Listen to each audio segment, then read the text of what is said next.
CH11 वो आजाद हो गई। युग अपने पापा की आवाज सुनकर हक्का बक्का हो गया था, उसे समझ ही नहीं आ रहा था कि उसके साथ क्या हो रहा था। युग का पिता की फिर आवाज सुनाई देती है, युग बेटा, ओ युग बेटा। युग सोचने लग जाता है, पापा की आवाज कैसे आ सकती है, पापा तो 13 साल पहले ही गुजर चुके हैं, जरूर कुछ और बात है। युग उसके पास ही जमीन पर सो रहे काया को उठाने लग जाता है। युग काया को उठाते हुए कहता है, काया, ओ काया उठ यार। काया इतनी गहरी नींद में सो रहा था कि वो नहीं उठ रहा था। काया के ना उठने पर युग अभिमन्यु को उठाने लग जाता है। युग अभिमन्यु को हिलाते हुए कहता है, अभिमन्यु, ओ अभिमन्यु उठ भाई। उठना यार, इसलिए कहता हूँ इंसान को इतनी नहीं पीनी चाहिए कि कुछ होश ही ना रहे। काया और अभिमन्यु के ना उठने के बाद युग कछुए को उठाने की उम्मीद छोड़ देता है, क्योंकि वो जानता था जब वो ही दोनों नहीं उठे तो कछुआ क्या उठेगा। युग के पिता की फिर आवाज सुनाई देती है, युग बेटा, ओ युग बेटा, ऊपर आओ बेटा। युग खुद से कहता है, ये आवाज तो ऊपर वाले कमरे से आ रही है, पर ऊपर तो कोई नहीं है, फिर ये आवाज ऊपर से कैसे आ सकती है, कहीं घर के अंदर कोई चोर वोर तो नहीं घुस गए। नहीं, अगर चोर घुसते तो वो पापा की आवाज में बात नहीं करते, ना ही मेरा नाम लेते, जरूर कुछ और बात है और इसका पता लगाना पड़ेगा मुझे। इतना कहकर युग धीरे धीरे सीढ़ियां चढ़ते हुए ऊपर वाले कमरे की ओर जाने लग जाता है। जैसे जैसे युग सीढ़ियां चढ़ते जा रहा था, उसके पिता की आवाज तेज होते जा रही थी। आवाज का पीछा करते करते युग उसी कमरे के सामने आकर खड़ा हो गया था जिस कमरे के अंदर यक्षिणी कैद थी। कोठी में लाइट नहीं थी, जिस कारण चारों तरफ अंधेरा छाया हुआ था, पर दरवाजे के ऊपर बना शैतान का नंबर 666 लाल रंग में चमक रहा था। उसे देखकर ऐसा लग रहा था जैसे उसे अभी अभी किसी ने अपने खून से लिखा हो। युग दरवाजे के सामने खड़ा ही था कि तभी उससे फिर से उसके पिता की आवाज सुनाई देती है, युग बेटा, तुम आ गए, मुझे पता था तुम मुझे मुक्ति दिलाने जरूर आओगे। मैं इतना अभागा बाप हूं कि अपने बेटे का चेहरा आखिरी बार तक नहीं देख पाया। अपने पिता की आवाज सुनकर युग भावुक हो जाता है और वो भी रोने लग जाता है। उसकी आंखों से आंसू टपकने लग गए थे।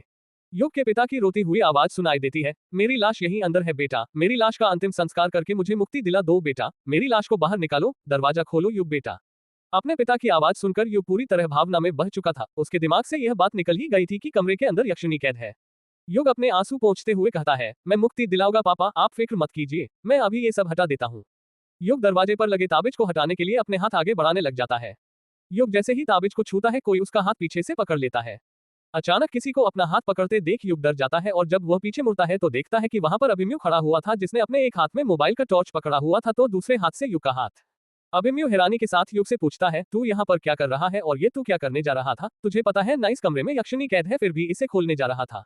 युग अभिमन्यु को समझाते हुए कहता है, अभिमन्यु तू आ गया, अच्छा हुआ तू आ गया, तुझे पता है इस कमरे में मेरे पापा की लाश है और वो चाहते हैं कि मैं उनकी लाश निकालूं और उन्हें मुक्ति दिलवा दूं। ये क्या बकवास कर रहा है तू? बकवास नहीं यार, मैं सच कह रहा हूँ, मैंने अभी अपने पापा की आवाज सुनी। अभिमन्यु हंसते हुए कहता है, यार पीकर हम तीनों ने रखी है और चढ़ तुझे रही है। अभिमन्यु ने इतना ही कहा था कि तभी युग के पिता की आवाज सुनाई देती है, युग बेटा, दरवाजा खोलो बेटा, मेरी लाश को निकालो यहाँ से, दरवाजा खोलो बेटा। युग के पिता की आवाज सुनकर अभिमन्यु के भी होश उड़ जाते हैं। उसने जितनी विस्की पी रखी थी सारी एक बार में ही उतर जाती है। अभिमन्यु डरते हुए कहता है, यार तू तो सच कह रहा था, आवाज सच में सुनाई दे रही है मुझे भी दी। वही तो कह रहा हूँ यार, और आवाज इस दरवाजे के पीछे से आ रही है। पर इस कमरे में तो यक्षिणी है ना। युग और अभिमन्यु के बिल्कुल समझ में नहीं आ रहा था कि वो दोनों क्या करे। दोनों एक दूसरे की सूरत घूरते जा रहे थे। दोनों डर के मारे पसीने से लथपथ हो गए थे। फिर युग के पिता की आवाज सुनाई देती है, युग बेटा, दरवाजा खोलो बेटा। अपने पिता की आवाज सुनकर युग फिर भावुक हो जाता है और अभिमन्यु से कहता है, यार पापा आवाज दे रहे हैं, मुझे दरवाजा खोलना पड़ेगा, उनकी लाश को बाहर निकालना पड़ेगा और उन्हें मुक्ति दिलानी पड़ेगी। अभिमन्यु युग को समझाते हुए कहता है, नहीं युग, वो तेरे पापा की आवाज नहीं है। नहीं अभिमन्यु, वो मेरे पापा ही है, मैं अपने पापा की आवाज पहचान सकता हूँ। यार अब मैं तुझे कैसे समझाऊं, ये यक्षिणी की आवाज है जो तेरे पापा की आवाज निकाल रही है ताकि तू ये दरवाजा खोल दे और वो आजाद हो जाए। नहीं अभिमन्यु, ये यक्षिणी की नहीं, मेरे पापा की आवाज है और वो चाहते हैं कि मैं उनकी लाश निकालकर उनका अंतिम संस्कार करके उन्हें मुक्ति दिला दूं।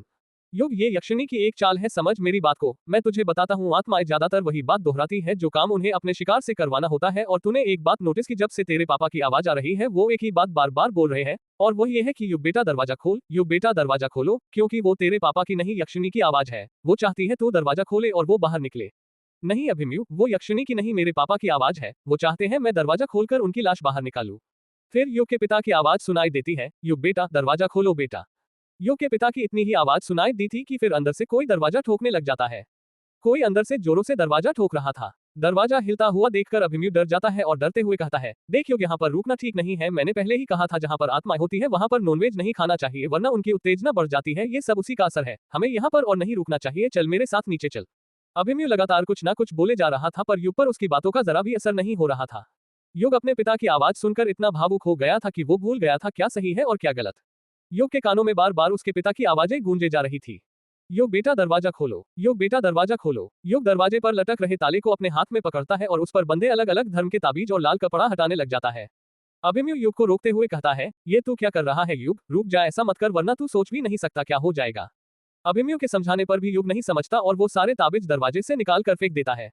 अभिमन्यु हकलाते हुए कहता है, ये तूने क्या किया युग, तुझे जरा भी अंदाजा है अब क्या अनर्थ होगा। युग ने ताबीज तो निकाल दिए थे पर उसके समझ नहीं आ रहा था कि वो ताला कैसे तोड़े। ताला तोड़ने के लिए युग अपने आसपास कुछ ढूंढने लग जाता है जिससे वो ताला तोड़ सके। अभिमन्यु फिर युग को समझाते हुए कहता है, रुक जा युग, अभी भी वक्त है, दरवाजा खोलने की जिद छोड़ दे, ये सब ठीक नहीं है। ये तू क्या ढूंढ रहा है, तू मेरी बात क्यों नहीं सुन रहा है, मैं कुछ कह रहा हूं तुझसे। युग अभिमन्यु की बात पर कुछ ध्यान ही नहीं दे रहा था। ऐसा लग रहा था जैसे वहां पर अभिमन्यु हो ही ना सिर्फ युग अकेला हो। युग को फर्श पर ही एक हथौड़ा पड़ा मिल जाता है। वो उसे उठाकर दरवाजा के पास जाने लग जाता है। युग को दरवाजे के पास जाता देखकर अभिमन्यु समझ जाता है कि वो हथौड़े से ताला तोड़ने जा रहा है, इसलिए अभिमन्यु उससे पहले ही दरवाजे के सामने जाकर खड़े हो जाता है और युग को रोकते हुए कहता है, नहीं युग, मैं तुझे दरवाजा नहीं खोलने दूंगा चाहे कुछ भी हो जाए। युग गुस्से से कहता है, देख अभिमन्यु, मेरे सामने से हट जा वरना मुझे भी नहीं पता आज मेरे हाथों से क्या हो जाएगा, मुझे दरवाजा खोलने दे, समझा। नहीं युग, मैं तुझे ये दरवाजा नहीं खोलने दूंगा, यदि दरवाजा खुल गया तो यक्षिणी बाहर आ जाएगी और यदि एक बार यक्षिणी बाहर आ गई तो फिर सब बर्बाद हो जाएगा, गांव में फिर से मर्दों के शिकार होने शुरू हो जाएंगे। युग अभिमन्यु को हथौड़ा दिखाते हुए कहता है, देख अभिमन्यु, मैं आखिरी बार बोल रहा हूँ, हट जा मेरे सामने से वरना। अभिमन्यु भी गुस्से से कहता है, वरना क्या युग, ये हथौड़ा तू मुझ पर मारेगा, मारना है तो मार दे, पर मैं कह देता हूँ मैं यहाँ से नहीं हटने वाला, मैं तुझे ये दरवाजा नहीं खोलने दूंगा। युग जानता था अभिमन्यु बचपन से ही बहुत जिद्दी है और वो दरवाजे के सामने से नहीं हटने वाला, इसलिए वो अभिमन्यु को दरवाजे के सामने से हटाने की दूसरी तरकीब सोचने लग जाता है और कहता है, अभिमन्यु, उस दिन जब तू मुझे काला झाड़ी जंगल में मिला था तो तू अपने इलेक्ट्रोमैग्नेटिक फील्ड मीटर से भूत को खोज रहा था ना। अभिमन्यु हैरानी के साथ कहता है, हाँ, तो तू ये सब बातें अभी क्यों कर रहा है। युग प्यार से अभिमन्यु को समझाते हुए कहता है, तो यार भूत पकड़ने का इससे अच्छा मौका और कहाँ मिलेगा तुझे। देख, तुझे भी पता है और मुझे भी कि अंदर कुछ ना कुछ तो है और तू तो एक पैरानॉर्मल एक्टिविटी एक्सपर्ट है। अगर तू ही डरने लग गया तो कैसे चलेगा, जरा सोच के देख, अगर मैंने ये दरवाजा खोल भी दिया तो और कुछ हुआ भी तो तू तो उसे पकड़ सकता है ना, आखिर तू एक सर्टिफाइड पैरानॉर्मल एक्टिविटी एक्सपर्ट है। युग, मैं ना भूतों को खोजता और पकड़ता हूँ, यक्षिणी को नहीं समझा। ये भूत और यक्षिणी में बहुत फर्क होता है। यक्षिणी दूसरी लोक से आई है, उसे काबू में करना मेरे बस की बात नहीं है। युग गुस्सा करते हुए कहता है, एक बात बता, तू सच में पैरानॉर्मल एक्टिविटी एक्सपर्ट है ना, कहीं झूठ मूठ की डींगे तो नहीं हाँकता। मुझे तो लगता है तुझे वो पैरानॉर्मल सोसाइटी वालों ने धक्के मार के निकाल दिया होगा। तेरे इस डर के कारण तभी तो तू यहाँ पर आया है, डर पाके कहीं का। अगर ऐसे ही चलते रहा तो तू जिंदगी में कभी आगे नहीं बढ़ पाएगा। उद्धरण चिन्ह। देख युग, तुझे जो बोलना है बोल, पर मैं तुझे ये दरवाजा नहीं खोलने दूंगा। तू चुपचाप हथौड़ा मुझे दे दे वरना मैं नीचे जाकर काय और कछुए को भी उठा दूंगा और फिर वो दोनों तेरी इस हरकत के लिए तुझे भी माफ नहीं करेंगे, ना ही तेरे स्टार्टअप में तेरी कोई मदद करेंगे। युग समझ जाता है कि अभिमन्यु उसकी बातों में नहीं फंसने वाला, इसलिए वो हथौड़ा अभिमन्यु के हाथों में दे देता है।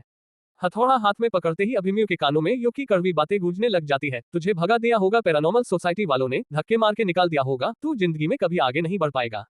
अचानक से अभिमन्यु के हाथ पैर गुस्से के कारण फूलने लग जाते हैं, उसके हाथों की नसें दिखने लग गई थी, गुस्से के कारण उसका चेहरा लाल हो गया था। पता नहीं अभिमन्यु के मन में क्या आता है, अगले ही पल वो अपनी पूरी जान से हथौड़े से ताले के ऊपर वार कर देता है और ताला खट से टूट जाता है। ताले के टूटते ही कुछ देर पहले अंदर से जो दरवाजा ठोकने की आवाज आ रही थी वो बंद हो गई थी। अचानक से चारों तरफ खामोशी छा गई थी।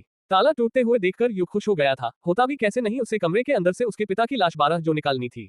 अभिमन्यु दरवाजे पर का ताला हटा देता है और उसकी कुंडी खोल देता है। युग और अभिमन्यु दोनों मिलकर दरवाजा खोल देते हैं। जैसे ही दरवाजा खुलता है उसके अंदर से बदबू आने लग जाती है।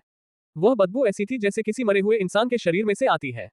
अभिमन्यु अपनी नाक पर हाथ रखते हुए कहता है, इसमें से तो बहुत गंदी बदबू आ रही है यार। युग अभिमन्यु की बात का कुछ जवाब नहीं देता और सीधे कमरे के अंदर घुस जाता है। अभिमन्यु भी युग के पीछे पीछे कमरे के अंदर घुस जाता है। कमरे के अंदर अंधेरा छाया हुआ था जिस कारण ज्यादा कुछ दिखाई नहीं दे रहा था। अभिमन्यु के मोबाइल का टॉर्च भी बार बार बंद चालू हो रहा था। पता नहीं ये कैसे हो रहा था, शायद ये सब कमरे में मौजूद अदृश्य शक्ति के कारण हो रहा था। जैसे जैसे वो दोनों कमरे के अंदर घुसते जा रहे थे बदबू और बढ़ते जा रही थी। वो बदबू उनके नाक के नथुनों में पूरी तरह घुस चुकी थी। जलती बूझती रोशनी में अभिमन्यु कमरे में अभी तक बस यही देख पाया था कि कमरे में जगह जगह मकड़ी के जाल बने हुए थे और कई सारी किताबें थी। टेबल के ऊपर एक सफेद टाइपराइटर रखा हुआ था जिस पर अभी किसी का सूखा हुआ खून गिरा था। उस टाइपराइटर को देखकर तो अभिमन्यु की जान हलक में ही आ गई थी। कमरे के अंदर खामोशी छाई हुई थी। युग उस खामोशी को तोड़ते हुए कहता है, पापा कहाँ पर है आप? देखिए मैं आ गया, आप मुझे आवाज लगा रहे थे ना पापा।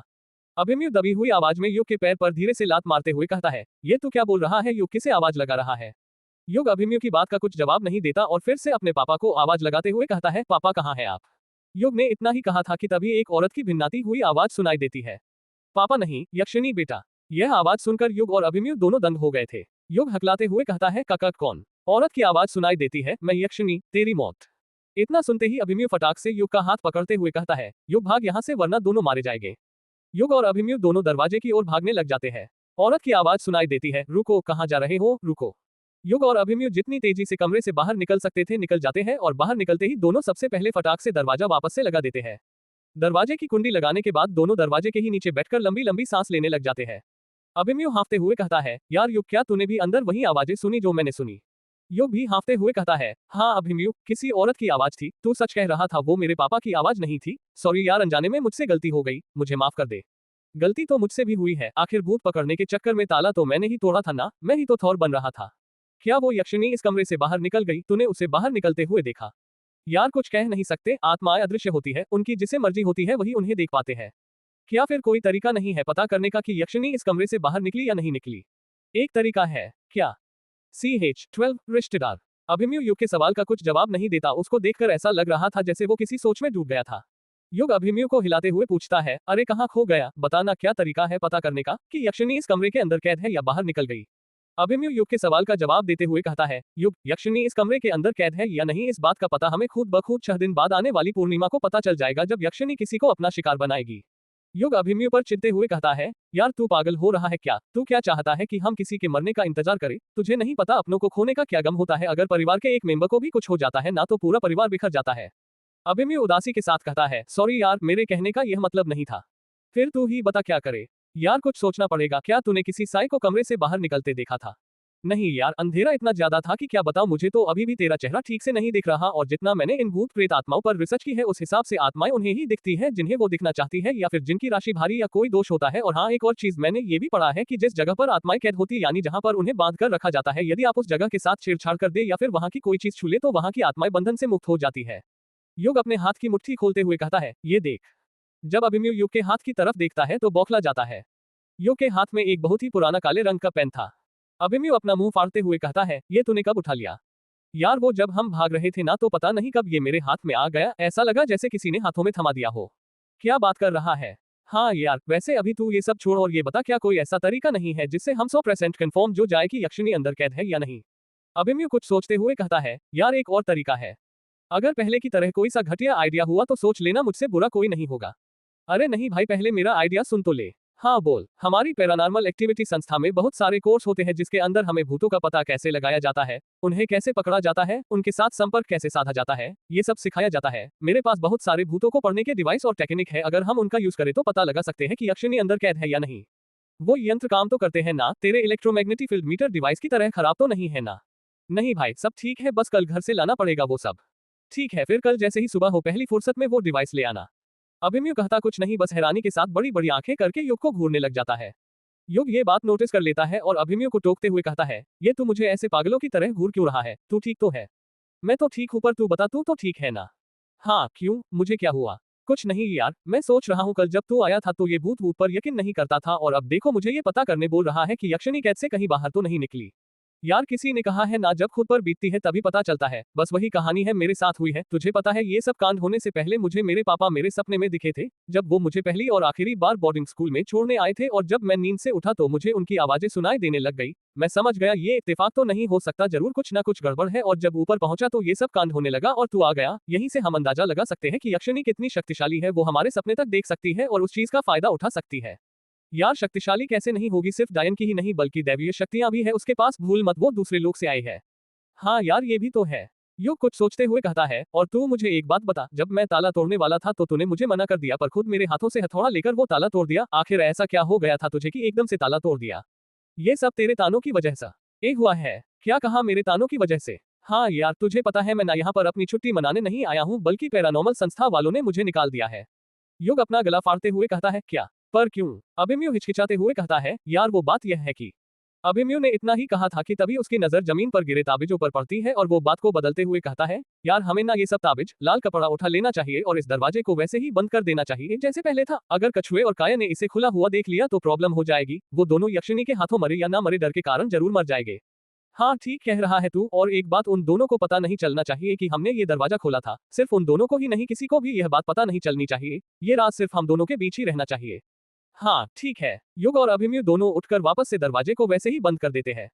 जैसे वो पहले था उसके ऊपर ताला, लाल कपड़ा और ताबीज भी बांध देते हैं। अब वह दरवाजा और ताला पहले की तरह लग रहा था, कोई कह ही नहीं सकता था कि ताला तोड़कर दरवाजा खोला गया था। युग और अभिमन्यु दोनों वापस से नीचे हॉल में जाकर सोने की कोशिश करने लग जाते हैं। लाख कोशिश करने के बाद भी वो दोनों नहीं सो पा रहे थे। कमरे का हादसा बार बार उनकी आंखों के सामने आ रहा था। देखते ही देखते उन दोनों की कब आंख लग जाती है उन्हें पता ही नहीं चलता है। सुबह के 7 बज रहे थे। युग, अभिमन्यु, काया और कछुआ चारों गहरी नींद में सो रहे थे, तभी दरवाजा खटखटाने की आवाज सुनाई देती है। कोई इतनी जोर जोर से दरवाजा खटखटा रहा था कि ऐसा लग रहा था यदि दरवाजा जल्दी नहीं खोला गया तो वो दरवाजा तोड़ देगा। दरवाजा खटखटाने की आवाज सुनकर काया की नींद खुल जाती है और वो नींद में ही उसके बगल में सो रहे कछुए से कहता है, यार कछुए, देखना कौन है, सुबह सुबह कौन दरवाजा खटखटा रहा है इतनी जोर जोर से। कछुआ नींद में बड़बड़ाते हुए कहता है, यार तू ही देख लेना, मुझे नींद आ रही है। काया कछुए को लात मारते हुए कहता है, उठना यार, कौन से तुझे राजकुमारी के सपने आ रहे हैं। कछुआ उठते हुए कहता है, उठ रहा हूं ना, मार क्यों रहा है। जब कछुआ उठता है तो देखता है कि युग और अभिमन्यु भी उठ गए थे और अपने बिस्तर पर बैठे हुए थे। दोनों दरवाजे की तरफ देख तो रहे थे पर दरवाजा नहीं खोल रहे थे। कछुआ उन दोनों से कहता है, यार जब तुम दोनों उठकर ही बैठे हो तो तुम दोनों में से ही कोई एक दरवाजा खोल देता, मेरी नींद क्यों खराब होने दी। युग अभिमन्यु कछुए की बात का कुछ जवाब नहीं देते हैं, दोनों ही रात के हादसे से अभी तक बाहर नहीं आ पाए थे। कछुआ बड़बड़ाते हुए कहता है, इन दोनों को क्या हो गया, लगता है अभी तक नींद पूरी नहीं हुई। इतना कहते हुए कछुआ दरवाजे के पास पहुंच जाता है। जब वो दरवाजा खोलता है तो देखता है कि दरवाजे के सामने एक बूढ़ा खड़ा हुआ था। उस बूढ़े ने सफेद धोती, कुर्ता और गले में लाल गमछा पहना हुआ था। बाल पूरी तरह सफेद और कुछ झड़ चुके थे, सिर के एकदम बीचों बीच चांद दिखता था। बूढ़ा कहता है, बेटा तुम ही युग बाबू हो क्या। अरे नहीं नहीं, मैं युग नहीं हूँ, आपको युग से मिलना है क्या। हाँ, हम तो युग बाबू से ही मिलने आए थे। कछुआ युग को आवाज लगाते हुए कहता है, अरे युग, जरा यहाँ पर आना, कोई तुझसे मिलने आया है। युग मन ही मन सोचने लग जाता है कि ये मुझसे मिलने सुबह सुबह कौन आ गया। जब युग उस बूढ़े को दरवाजे पर खड़ा देखता है तो मंत्रमुग्ध अवस्था में खड़ा हो जाता है। वो बूढ़ा कछुआ को साइड हटाता है और युग के कंधे छूते हुए खुश होने लग जाता है, उसकी आंखों में आंसू आ गए थे। वो बूढ़ा युग की कलाई पकड़ते हुए कहता है, बहुत बड़े और हटे कट्टे हो गए हो बेटा। कछुआ मन ही मन सोचने लग जाता है, ये बूढ़ा कौन है। युग कुछ याद करते हुए कहता है, आप बल्लू काका है ना। वो बूढ़ा खुश होते हुए कहता है, हाँ बेटा, मैं ही बल्लू काका हूँ, बड़ी देर कर दी पहचानने में, मुझे तो लगा था तुम आओगे ही नहीं, 13 साल बाद देखकर बड़ी खुशी हुई तुम्हें। बल्लू काका युग के घर के पुश्तैनी नौकर थे जो बचपन से ही उनके घर पर काम किया करते थे। आप यहाँ पर कैसे और आपको कैसे पता चला कि मैं यहाँ पर आया हूँ। युग बाबू, मुझे क्या पूरे गांव को पता चल गया है कि कोई परदेशी शहर से आया है। हम तो समझ गए थे कि वो परदेशी और कोई नहीं बल्कि हमारे युग बाबू ही होंगे, पर ये क्या आप इस लाशों वाली कोठी में क्यों रुके हैं, आपको अपने घर पर रुकना चाहिए था ना। ये भी तो मेरा ही घर है ना बल्लू काका। हाँ युग बाबू, ये भी आपका ही घर है, पर आपको नहीं पता बड़ी मनहूस कोठी है ये। इसी कोठी ने तो हमारे बड़े मालिक यानी आपके पापा की जान ली थी। हमने तो ये भी सुना है कि यही कोठी उस डायन यक्षिणी का दूसरा ठिकाना था। चलिए छोड़िए ये सब बात, आप ना हमारे साथ चलिए, हम ना आपको लेने आए हैं, बड़े मालिक ने आपको लेने के लिए हमें भेजा है। युग हैरानी के साथ कहता है, बड़े मालिक मतलब बड़े पापा ना। हाँ युग बाबू वो ही, चलिए जल्दी से अपना सामान लाए और चलिए हमारे साथ। नहीं बल्लू काका, मैं नहीं आ सकता। पर क्यों। बस मैं नहीं आना चाहता वहां पर, अब मैं यहीं पर रहूंगा, यही मेरा घर है। बल्लू काका युग की आंखों में देखते हुए कहते हैं, आप बड़े मालिक से अभी भी नाराज है क्या। युग कुछ जवाब नहीं देता। बल्लू काका अपनी बात को आगे जारी रखते हुए कहते हैं, मुझे पता है आपकी नाराजगी अभी तक खत्म नहीं हुई, पर युग बाबू, बड़े मालिक की सजा आप बड़ी मालकिन को क्यों दे रहे हैं, वो आपकी राह ताक रही है। क्या कहा, बड़ी माँ मेरा इंतजार कर रही है। हाँ युग बाबू, जैसे ही बड़ी मालकिन को पता चला कि आप यहाँ आए हैं तो उनकी खुशी का तो कुछ ठिकाना ही नहीं रहा। वो तो चाहती थी कि हम कल ही आपको लेने आ जाए, पर रात हो गई थी और हमारे गांव में आज भी रात को नदी पार नहीं की जाती। आपको तो पता ही है कि रोनकोमुचा गांव से बंगलामुहा गांव जाने का मात्र एक रास्ता है और वो है किशनोई नदी, आप चलेंगे ना। युग फिर कुछ जवाब नहीं देता। बल्लू काका अपने हाथ जोड़ते हुए कहते हैं, माना मैं आपका नौकर हूँ और आप मेरे मालिक, मैं आपको हुक्म नहीं दे सकता, पर भगवान के लिए मेरे साथ चलिए। मैं बड़ी मालकिन से वादा करके आया हूँ कि आपको अपने साथ लेकर ही आऊंगा। युग बल्लू काका के हाथ पकड़ते हुए कहता है, अरे बल्लू काका, आप हाथ जोड़कर मुझे शर्मिंदा मत कीजिए, आप कोई नौकर नहीं है, आप तो मेरे काका है। बल्लू काका, आप बस थोड़ी देर इंतजार कीजिए, मैं अभी तैयार होकर आता हूँ। ठीक है बेटा। कुछ ही देर में युग तैयार होकर नीचे आ जाता है। युग को जाते देख कछुआ कहता है, यार तू जा रहा है तो फिर हम भी निकले यहाँ से। काया भी कछुए का साथ देते हुए कहता है, हाँ यार, मुझे भी बिंदु के पास जाना है, कल रात से उसे नहीं देखा, पता नहीं कैसे होगी। कछुआ मुंह बनाते हुए कहता है, तू तो ऐसे बोल रहा है जैसे कई जमानों से उसे नहीं देखा। काया कहता है, तू नहीं समझेगा, प्यार में एक एक पल दूर रहना कितना मुश्किल होता है। अभिमन्यु उन दोनों के बीच में ही बोल पड़ता है, मैं भी निकलता हूँ। युग अभिमन्यु को मना करते हुए कहता है, अरे तू कहाँ जा रहा है, अगर तू चले जाएगा तो फिर वो काम कैसे करेगा। अरे उस काम का सामान लेने ही तो घर पर जा रहा हूँ, कल बताया था ना सामान घर पर है। कछुआ हैरानी के साथ कहता है, ये तुम दोनों किस काम और सामान की बात कर रहे हो। अभिमन्यु बहाना बनाते हुए कहता है, अरे वो ताला लेने की बात कर रहा है, ग्रेवयार्ड कोठी के लिए। अब तुझे तो पता ही है हमने ताला तोड़ दिया था बाहर वाले दरवाजा का, अगर कोई चोर घुस गया तो, इसलिए ताला लेने मुझे घर जाना है। कछुआ हंसते हुए कहता है, अरे ताले की कोई जरूरत नहीं है, कोई चोर गलती से भी इस कोठी में चोरी करने की सोचेगा भी नहीं। युग और उसके दोस्त ग्रेवयार्ड कोठी से चले जाते हैं। बल्लू काका और युग रोनकोमुचा गांव जाने के लिए किशनोई नदी पार कर रहे थे। सूरज की किरणें सीधे युग और बल्लू काका के चेहरे पर पड़ रही थी, जिस कारण दोनों ही पसीने भीग गए थे। नदी में घुटनों के ऊपर तक पानी था। उनके आगे पीछे भी कुछ लोग नदी पार कर रहे थे। दिन में नदी का नजारा अत्यंत मनमोहक लग रहा था। युग और बल्लू काका नदी पार कर ही रहे थे कि तभी युग पूछता है, वैसे बल्लू काका अभी वहां घर पर कौन कौन है? बल्लू काका युग के सवाल का जवाब देते हुए कहते हैं, वहां पर अभी बड़े मालिक है, बड़ी मालकिन है और बड़ी मालकिन के भाई सुदेश बाबू, उनकी पत्नी रजनी और उनकी बेटी अमोदिता है। अच्छा, युग कुछ देर रुककर पूछता है, क्या वहां पर वंदना भाभी नहीं है? अरे हाँ, मैं तो उनके बारे में बताना ही भूल गया, पर युग बाबू, वंदना बहुरानी का उस घर में होना ना होना एक समान है। आप ऐसा क्यों बोल रहे हैं बल्लू काका, मैं आपके कहने का मतलब समझा नहीं। CH13 वार्षिकरण चाय। बल्लू काका युग के सवाल का जवाब देते हुए कहते हैं, मतलब ये युग बाबू की उस वक्त आप छोटे थे, इसलिए शायद आपको याद नहीं, जब यक्षिणी ने विराट बाबू को अपना शिकार बनाया था। बल्लू काका ने इतना ही कहा था कि तभी युग बीच में ही उन्हें टोकते हुए कहता है, क्या कहा आपने? यक्षिणी ने विराट भैया को अपना शिकार बनाया था, पर मुझे तो बताया गया था कि उनकी मौत दिल के दौरे पड़ने की वजह से हुई थी। जब वो किशनोई नदी ही पार कर रहे थे तभी उन्हें दिल का दौरा पड़ गया और वहीं पर उन्होंने अपना दम तोड़ दिया। वो तो युग बाबू, आप उस वक्त आप छोटे थे ना, इसलिए यक्षिणी की सच्चाई आपको बताई नहीं गई थी, वरना आपके दिल में उसका खौफ बैठ जाता। वो यक्षिणी बहुत ही खतरनाक थी, किसी किसी मर्दों के शव मिलते थे और किसी के तो मिलते ही नहीं थे। हम किस्मत वाले थे कि विराट बाबू का शव हमें नदी के पास ही मिल गया था। युग बल्लू काका की बात का कुछ जवाब नहीं देता, वो गौर से नदी पार करते हुए उनकी सारी बातें सुन रहा था। विराट बाबू की मौत की खबर जब वंदना बहुरानी को लगी तो जैसे उनकी दुनिया ही उजड़ गई। कैसे ना उजड़ती, आखिर एक पत्नी की दुनिया उसके पति से ही तो होती है। विराट बाबू के जाने के बाद वंदना बहुरानी ने अपने आप को एक कमरे में बंद कर लिया। ना किसी से बात करती थी, ना अपने कमरे से बाहर निकलती थी। मुझे तो सालों हो गए पर मैंने बहुरानी को नहीं देखा। खाना पीना भी बड़ी मालकिन उन्हें कमरे में दे आती है। मालकिन ने बहुरानी को कितना समझाया कि भूल जाए विराट बाबू को, पर वो कहाँ किसी की सुनती है। मुझे तो लगता है कि उनके प्राण भी तभी चले गए थे जब विराट बाबू के गए थे। सच्चा प्यार इसी को कहते हैं। बल्लू काका की सारी बात सुनने के बाद युग की आंखों में नमी आ गई थी। आती भी कैसे नहीं, आखिर बचपन में माँ से भी ज्यादा प्यार उसे कोई करता था तो वो उसकी वंदना भाभी ही तो थी। युग और बल्लू काका नदी पार कर ही रहे थे कि तभी बल्लू काका चलते चलते रुक जाते हैं। बल्लू काका को यूं अचानक रुकते हुए देख युग हैरान हो जाता है और सोचने लगता है, ये बल्लू काका नदी के एकदम बीचों बीच आकर क्यों रुक गए? युग उनसे कुछ पूछता उससे पहले ही वो देखता है कि बल्लू काका अपनी धोती में बंदी गठान खोलते हैं और उसमें से एक छोटी सी पोटली निकालते हैं जिसके अंदर कुछ चिल्लर पैसे रखे हुए थे। उन चिल्लर पैसे में से बल्लू काका एक रुपए का सिक्का निकालकर हाथ जोड़ते हुए उस सिक्के को नदी के अंदर फेंक देते हैं।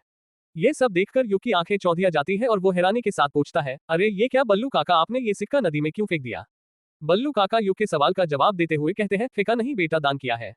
युग अपना मुंह फाड़ते हुए कहता है, क्या कहा आपने? दान किया है? मतलब ये बेटा, नदी में सिक्का डालना हमारे हिंदू धर्म में दान का दूसरा रूप बताया गया है। तुम्हें तो पता ही होगा, हमारे शास्त्रों में नदियों को देवी की तरह पूजा जाता है। इनका संबंध शास्त्रों में विभिन्न देवी देवताओं से बताया गया है।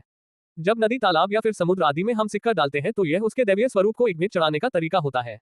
ज्योतिष शास्त्र में भी विभिन्न दोषों को दूर करने के लिए जल में सिक्के व पूजन सामग्री प्रवाहित करने की प्रथा है। अच्छा, तो ये बात है, पर आपको पता है इसके पीछे एक साइंटिफिक रीजन भी है। बल्लू काका अपना सिर खुजाते हुए कहते हैं, और वो क्या है युग बाबू? आपको तो पता ही होगा, प्राचीन काल में तांबे के सिक्कों का प्रचलन था। तांबा जो है वो जल के शुद्धिकरण में काम आता है। आयुर्वेद में भी कहा गया है कि तांबे के बर्तन में पानी रखने से वो पानी शुद्ध हो जाता है। पुराने जमाने में जब लोग तांबे के सिक्के नदी में डालते थे तो सिक्के धरातल में जाकर कई दिनों तक वहां पर जमा रहते थे। इससे तांबे का अंश धीरे धीरे जल में घुलता था, जिससे शुद्धिकरण की यह प्रक्रिया चलती रहती थी। आज के जमाने में अब तांबे के सिक्के तो नहीं चलते, पर यह परंपरा अभी भी चली आ रही है। अच्छा, तो ये बात है युग बाबू, हमें तो ये बात पता ही नहीं था। बल्लू काका और युग धीरे धीरे वापस से नदी पार करने लग जाते हैं। इस तरफ युग के बड़े पापा के घर में युग की बड़ी मम्मी जानकी और उसके भाई की पत्नी रजनी किचन के अंदर खाना बना रही थी। रजनी सब्जी बघारते हुए कहती है, आपको क्या लगता है भाभी, युग आएगा या नहीं आएगा? जानकी झट से रजनी की बात का जवाब देते हुए कहती है, अरे तुम ऐसा क्यों कहती हो रजनी, युग बेटा है इस घर का और मेरे। विराट के गुजर जाने के बाद यहाँ पर जो कुछ भी है वो सब उसी का तो है। देखना वो जरूर आएगा, बल्लू काका लेने गए हैं ना उसे, वो युग को अपने साथ लेकर ही आएंगे, मेरा मन कहता है। रजनी हिचकिचाते हुए कहती है, हाँ वो सब तो ठीक है भाभी, पर मेरे मन को एक बात खाई जा रही है और वो ये है कि यदि युग को यहाँ हमारे घर आना ही होता तो वो सीधे आ जाता। उसे वो लाशों वाली क्या कहते हैं, हाँ ग्रेवयार्ड कोठी खोलने की क्या जरूरत थी? आपको पता है ना कितना हंगामा हो रहा है उसको लेकर दोनों गांवों में। हाँ रजनी, मुझे सब पता है, उसी के लिए तो आज मीटिंग भी बुलाई गई है। पर तुम्हें तो पता है ना, जब युग छोटा था और अनुराग भैया उसे बोर्डिंग स्कूल में छोड़कर आए थे तब से लेकर आज तक हमने भी तो उसकी खबर नहीं ली, कोई रिश्ता ही नहीं रखा उस बेचारे के साथ, तो कैसे आता वो यहाँ पर? रजनी मुंह बनाते हुए कहती है, भाभी रिश्ता हमने उनके साथ नहीं रखा या उन्होंने हमारे साथ नहीं रखा, आप भूल गई युग की माँ को। जानकी कुछ याद करते हुए कहती है, उसे मैं कैसे भूल सकती हूँ रजनी, वही तो सारे फसाद की जड़ थी। ना वो होती और ना अनुराग भैया ग्रेवयार्ड कोठी जाते और ना ये सब होता। अब आप पुरानी बातों को याद करके दिल छोटा मत कीजिए भाभी, सबको पता है वो औरत कैसी थी, आखिर सारा गांव जानता है। जानकी अपने हाथ से इशारा करते हुए कहती है, अरे रजनी जल्दी सब्जी बघार वरना मसाला जल जाएगा, देख जरा। रजनी चम्मच हिलाते हुए कहती है, हाँ भाभी मेरा ध्यान है यहाँ पर। जानकी और रजनी आपस में बातें ही कर रही थी कि तभी वहां पर रजनी की बेटी अवोदिता आ जाती है। अवोदिता की उम्र करीब 23 साल थी। दिखने में वो सुंदर तो थी पर उसका रंग काला था। अवोदिता किचन के अंदर घुसते हुए कहती है, आप दोनों यहाँ पर बस खाना ही बनाते रहेगी या बाहर मेहमानों का स्वागत भी करेगी? युग जी आ गए हैं। जानकी खुश होते हुए कहती है, क्या कहा अवोदिता बेटी? युग बेटा आ गया। हाँ बुआ। और युग जी बाहर पापा और फूफाजी के पास खड़े हुए हैं। जानकी रजनी का हाथ पकड़ते हुए कहती है, चल रजनी जल्दी से युग बेटे से मिलने। रजनी अपना हाथ छुड़ाते हुए कहती है, भाभी आप जाए ना, मैं ये सब्जी देखकर आती हूँ वरना ये जल जाएगी। अच्छा ठीक है, मैं ही जाती हूँ। इतना कहकर जानकी वहां से जाने लग जाती है। जानकी के पीछे पीछे ही अवोदिता भी जा ही रही थी कि तभी रजनी उसे रोकते हुए कहती है, अरे तू कहाँ जा रही है? अवोदिता शर्माते हुए कहती है, युग जी को देखने। रजनी घूरते हुए कहती है, तो इतना शर्मा क्यों रही है? सीधे सीधे बोलना।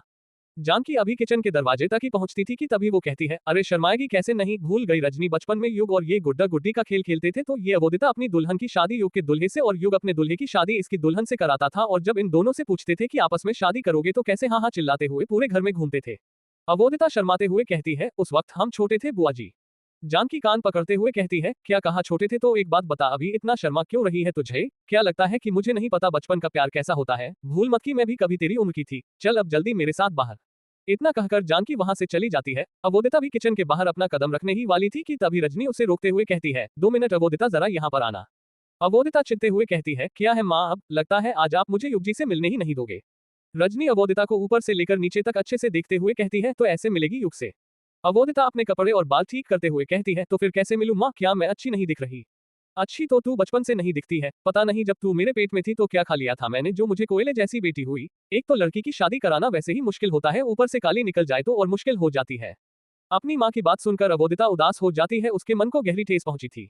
अवोदिता सर्वगुण संपन्न लड़की थी पर अपने काले रंग की वजह से वह हर जगह मार खा जाती थी। कोई भी लड़का उसे पसंद नहीं करता था। कई जगह अवोदिता के रिश्ते की बात चली पर बात नहीं बनी। अवोदिता उदास मन के साथ कहती है, तो क्या करूं माँ? देख युग शहर से आया है और हो सकता है कि शहर में कोई लड़की उसे पसंद भी हो, पर हमें उससे कोई मतलब नहीं। हम तो वही करेंगे जो हम करते आए हैं। हम ये मौका हाथ से नहीं जाने दे सकते। इससे अच्छा लड़का तुझे फिर कभी नहीं मिलेगा। दौलत शोहरत सब है युग के पास। अवोदिता धीरे से कहती है, मतलब माँ हम युग पर काला जादू करेंगे? हाँ और नहीं तो क्या, काले जादू से ही तो वो तेरे वश में आएगा, ना कि तेरी काली सूरत देखकर। अवोदिता रजनी को मना करते हुए कहती है, पर माँ मुझे ना शुरू से ही से काला जादू वादू ठीक नहीं लगता, और वैसे भी इन सब से कुछ नहीं होता। हमने कितने लड़कों पर काला जादू किया मेरे रिश्ते के लिए, पर कुछ हुआ क्या? रजनी चिढ़ते हुए कहती है, वो तो इसलिए नहीं हुआ पागल क्योंकि तू ठीक से सच्चे मन से काला जादू नहीं करती, ना ही मंत्रों का सही से जाप करती है, वरना ये काला जादू कभी खाली नहीं जाता, समझी? पर माँ, अवोदिता अपनी बात पूरी करती उससे पहले ही रजनी बीच में ही उसे टोकते हुए कहती है, पर वो कुछ नहीं, देख तू ही मुझे सच सच बता, तू युग को पसंद करती है या नहीं? अवोदिता हिचकिचाते हुए कहती है, पसंद तो करती हूँ माँ। रजनी झट से कहती है, तो फिर अगर तुझे युग चाहिए तो तुझे काला जादू करना पड़ेगा, उसे अपने वश में करना पड़ेगा, तभी वो तेरे वश में आएगा। अवोदिता रजनी की आंखों में देखते हुए धीरे से कहती है, माँ मुझे युग जी को अपने वश में करने लिए क्या करना पड़ेगा? इस तरफ गार्डन में युग के बड़े पापा दिलीप कुर्सी पर बैठे हुए थे और उनके पीछे युग के मामा सुदेश खड़े हुए थे। युग और बल्लू काका वहीं पर युग के बड़े पापा दिलीप के सामने खड़ा हुआ था। युग के बड़े पापा की बहुत बड़ी हवेली थी। उनके पास 100 एकड़ पुश्तैनी जमीन थी, जिस कारण उनका गांव में बहुत मान सम्मान भी था। गांव में जितनी सरपंच की नहीं चलती थी उससे कई ज्यादा दिलीप की चलती थी। दिलीप अपनी मूंछों को ताव देते हुए बल्लू काका से पछूता है, तो यही है वो। बल्लू काका बौखलाहट के साथ कहते हैं, हाँ मालिक यही है युग बाबू। जैसे ही बल्लू काका इतना कहते हैं, सुदेश अपने चेहरे पर मुस्कान लाते हुए कहता है, अरे युग बेटा आ गए तुम, और बताओ कैसे हो? युग सुदेश को देखते हुए धीरे धीरे कहता है, ठीक हूँ मामा जी। दिलीप कहता है, तो तूने ग्रेवयार्ड कोठी क्यों खोली और किसकी इजाजत से खोली? युग कुछ जवाब नहीं देता। उसे देखकर ऐसा लग रहा था कि उसका उसके बड़े पापा से बात करने का जरा भी मन नहीं था। सुदेश हंसते हुए कहता है, अरे युग बेटा, जीजा जी कुछ पूछ रहे हैं बेटा, बड़े जब कुछ पूछते हैं तो उसका जवाब झट से दे देना चाहिए, इतना सोच विचार नहीं करना चाहिए, वरना ये संस्कारों के खिलाफ होता है और लोग सोचते हैं कि आपके माता पिता ने आपको कुछ सिखाया ही नहीं। युग अपना मुंह खोलते हुए कहता है, मामा जी वो कोठी मेरी थी इसलिए मैंने खोल दी, मुझे मेरी चीज खोलने के लिए किसी की इजाजत लेने की जरूरत नहीं है। दिलीप गुस्से से कहता है, वो कोठी इसके नाम हुई तो क्या हुआ, रोनकोमुचा और बंगलामुडा दोनों ही मेरे गांव है और उन पर मेरा हक है, अगर वहां की तुम्हें किसी भी चीज को हाथ लगाना है तो मेरी इजाजत लेनी पड़ेगी। युग भी गुस्से से कहता है, गांव भले ही मामा जी किसी का भी हो, पर मैं अपनी चीज कभी नहीं छोड़ता। युग दिलीप से सीधे मुंह बात नहीं कर रहा था। युग की बातें सुनकर दिलीप समझ जाता है कि युग भी उसके बाप अनुराग की तरह गुस्सेल है, इसलिए वो बात को पलटते हुए कहता है, इससे पूछो इसने दूसरी मंजिली पर जो कमरा था जहां वो यक्षिणी कैद थी उसे खोला तो नहीं? ये सवाल सुनकर युग के माथे पर पसीना आने लग जाता है। अभी तक उसे यक्षिणी के बारे में जितनी कहानी सुनाई गई थी वो सब सच लगने लग गई थी। युग दिलीप के सवाल का कुछ जवाब नहीं देता। वो अपने हाथ की मुट्ठी भींचने लग जाता है। सुदेश अपने चेहरे पर मुस्कान लाते हुए कहता है, युग बेटा बताओ, जीजा जी कुछ पूछ रहे हैं, तुमने वो दूसरी मंजिल का दरवाजा खोला तो नहीं ना? तुमने जिस पर बहुत सारे ताबिज बंधे हुए थे इस तरफ किचन के अंदर जब रजनी अपनी बेटी अमोदिता के मुंह से सुनती है कि वो युग पर काला जादू करने के लिए तैयार है तो वो खुश हो जाती है। रजनी अपने चेहरे पर मुस्कान लाते हुए कहती है, ये हुई ना बात, सुन मैं युग के लिए पानी लेकर जाती हूँ, तू जब तक उसे अपने वश में करने के लिए चाय बना। अवोदिता बीच में ही अपनी माँ को टोकते हुए कहती है, बस मुझे युग जी के लिए चाय बनानी है और वो मेरे वश में आ जाएंगे। रजनी चिढ़ते हुए कहती है, नालायक लड़की, पहले मेरी पूरी बात तो सुन ले, तुझे चाय कोई ऐसी वैसी नहीं बनानी है, वशीकरण चाय बनानी है। और वो कैसे बनाते हैं? मेरी बात अब तू ध्यान से सुनना। सबसे पहले तू लौंग और इलायची को अपने शरीर के अंग से लगाकर उसे चाय के अंदर डाल दें। उसके बाद ओहम नमः कामाख्या देवी पुरुष में वश कुरु कुरु स्वाहा मंत्र का 108 बार जाप करना और जहां पर पुरुष बोला है मैंने वहां पर युग का नाम लेना, समझी? माँ समझ तो गई, पर क्या 108 बार जाप करना जरूरी है? और नहीं तो क्या? इतना आसान थोड़ी होता है ये काला जादू। ये कामाख्या देवी वशीकरण मंत्र है, बहुत शक्ति होती है इसमें, समझी? जैसा मैंने कहा है वैसा वैसा करती जा और फिर देखना युग कैसे तेरे वश में आता है। अच्छा अब मैं बाहर जा रही हूँ, तू यहाँ पर चाय बना वरना भाभी को शक होगा। पर माँ 2 मिनट, बाहर तो बहुत सारे लोग हैं, पापा और फूफा जी भी है, अगर चाय पीकर वो लोग मेरे वश में आ गए तो। CH14 वंदना भाभी का कमरा। रजनी अमोदिता पर भिन्नाते हुए कहती है, नालायक लड़की, इतने सारे लड़कों पर काला जादू किया पर तुझे ये भी नहीं पता मंत्र के अंदर जिसका नाम बोला जाता है उसी पर काले जादू का असर होता है। तू तो सिर्फ युग का ही नाम लेगी ना तो वही तेरे वश में आएगा, समझी? हाँ माँ समझ गई। चल अब मैं जा रही हूँ, याद रखना 108 बार मंत्र का जाप करना और इस दौरान अपना ध्यान नहीं भटकाना, पूरे मन से जाप करना। जी माँ, जैसा आपने कहा है मैं वैसा ही करूंगी। रजनी पानी की गिलास उठाती है और वहां चले जाती है। रजनी के जाते ही अमोदिता चाय गैस पर चढ़ा देती है। वो एक डिब्बे में से लौंग और इलायची निकालती है। अमोदिता लौंग और इलायची को अपने वक्ष से स्पर्श करके पकती हुई चाय के अंदर डाल देती है। अमोदिता चाय को देखते हुए कहती है, ओहम नमः कामाख्या देवी युग वश कुरु कुरु स्वाहा, ओहम नमः कामाख्या देवी युग वश करु करु स्वाहा। अमोदिता लगातार मंत्रों का जाप करना शुरू कर देती है। इस तरफ बाहर गार्डन में युग के समझ नहीं आ रहा था कि वो क्या करे, अपने रिश्तेदारों को बताए या नहीं बताए कि जिस कमरे में यक्षिणी कैद है उसे उसने गलती से खोल दिया था। युग इसी उलझन में फंसा हुआ था कि फिर सुदेश उससे पूछता है, बताओ युग बेटा, जीजा जी कुछ पूछ रहे हैं, जिस कमरे में यक्षिणी कैद है तुमने उसे खोला तो नहीं ना? क्या था उस कमरे का नंबर? हाँ याद आया, 666 यही नंबर था उस कमरे का। युग कुछ जवाब देता उससे पहले ही बल्लू काका बीच में बोल पड़ते हैं, नहीं छोटे मालिक, वो दरवाजा युग बाबू ने नहीं खोला है। मैं जब उस कोठी में युग बाबू को लेने गया था तो मैंने देखा था वो दरवाजा बंद था, उस पर ताबीज भी बंधे हुए थे। जैसे ही यह बात बल्लू काका ने बोली, दिलीप और सुदेश एक लंबी आह भरते हैं जैसे उनके जान में जान आ गई हो। दिलीप अपनी मूंछों पर ताव देते हुए कहता है, चलो कुछ तो ठीक हुआ, कह दो इसे कि वो कोठी बंद कर दे और रहना चाहे तो वो कुछ दिन यहाँ पर रह सकता है। युग गुस्से के साथ कहता है, मामा जी कह दीजिए इनसे कि मैं वो कोठी बंद नहीं करने वाला और मैं अपने ही घर में रहना पसंद करूंगा, किसी और के नहीं।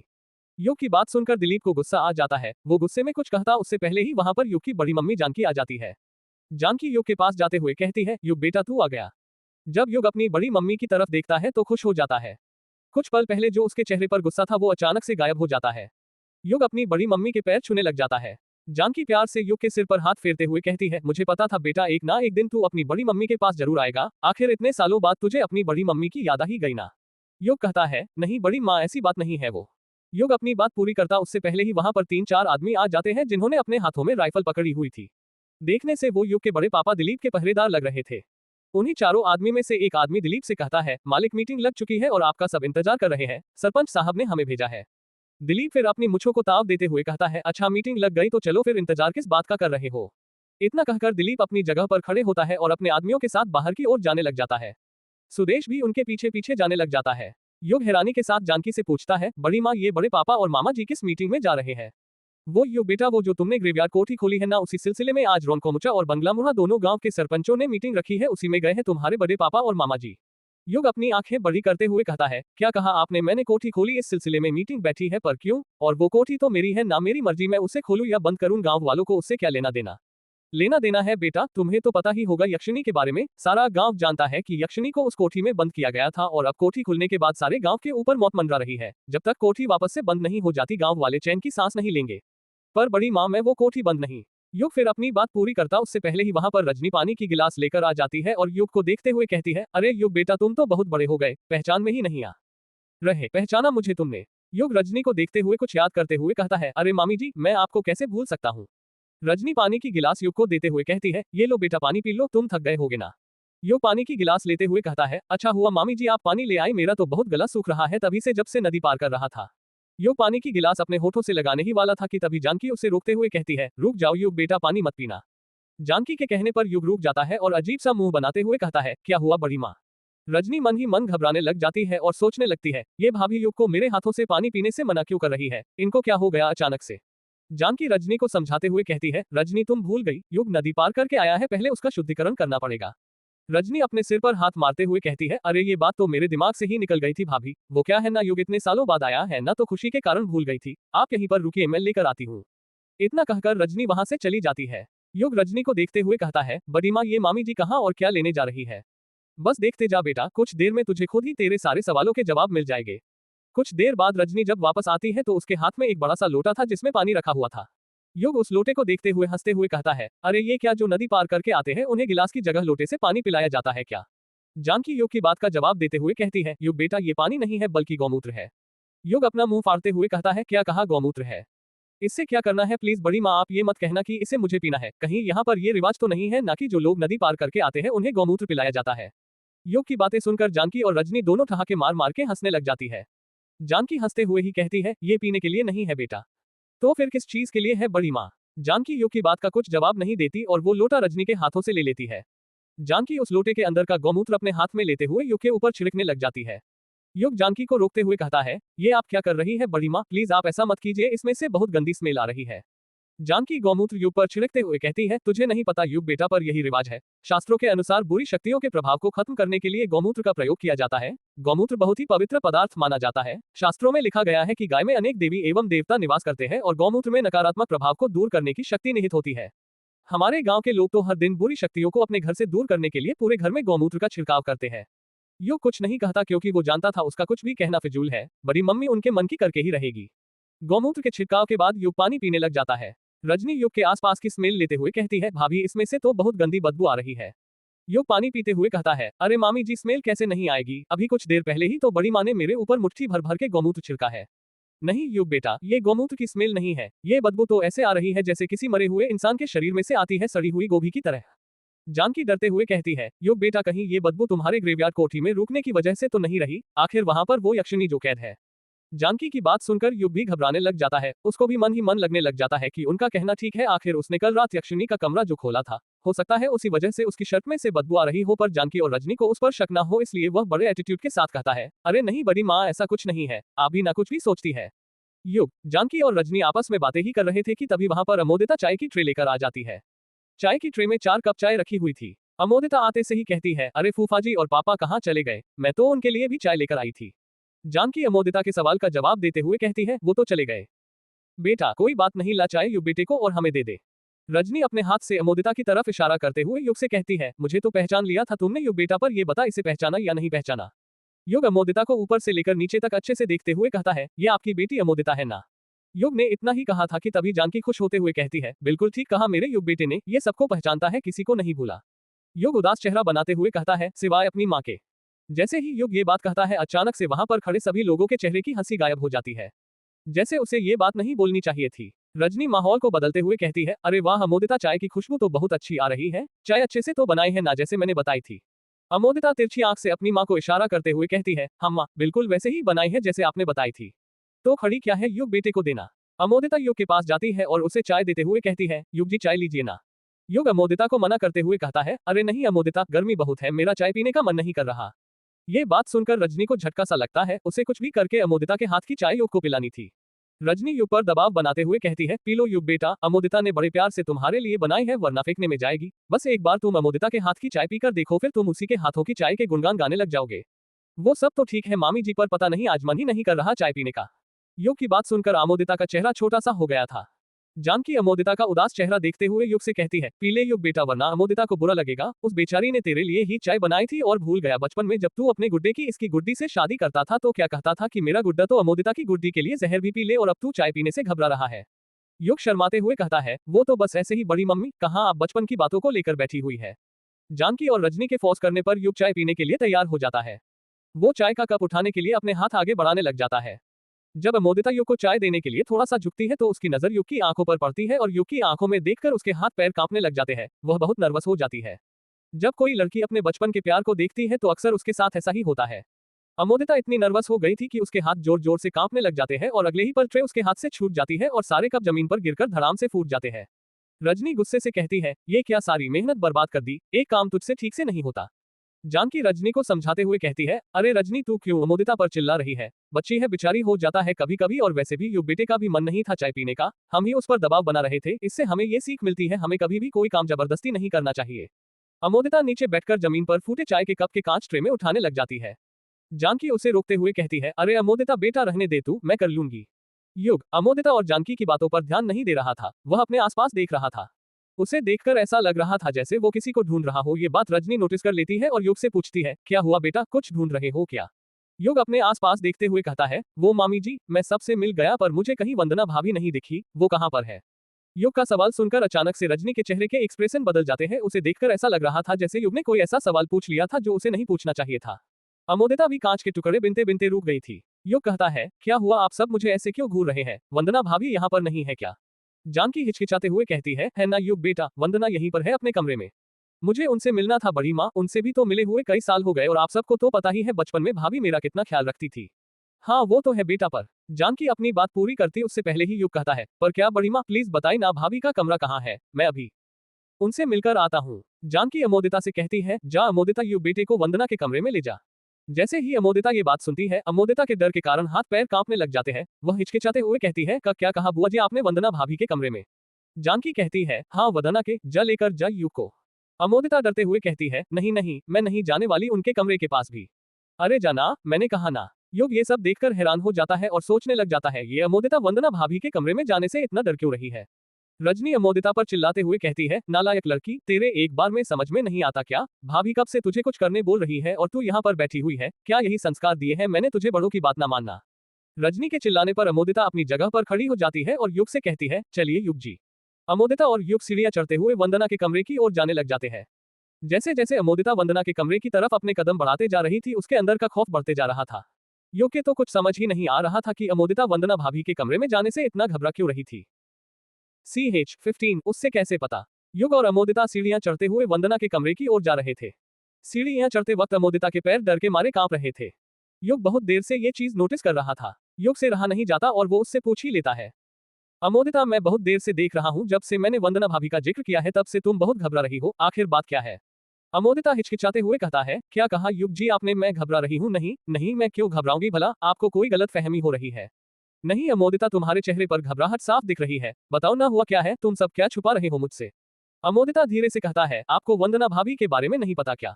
युग बिचकते हुए कहता है, क्या नहीं पता, जरा खुद सोच के देखो, मैं तो 13 साल बाद आया हूँ ना, तो मुझे कैसे पता होगा कि यहाँ पर क्या चल रहा है? अमोदिता अपने सिर पर हाथ रखते हुए कहता है, अरे हाँ मैं तो भूल ही गई थी युग जी।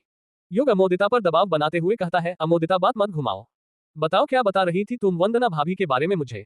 वो युग जी, वो जो वंदना भाभी है ना, वो थोड़ी। अमोदिता बोलते बोलते रुक जाती है और बात को पलटते हुए अपने हाथ से इशारा करते हुए कहता है, देखिए वो रहा वंदना भाभी का कमरा।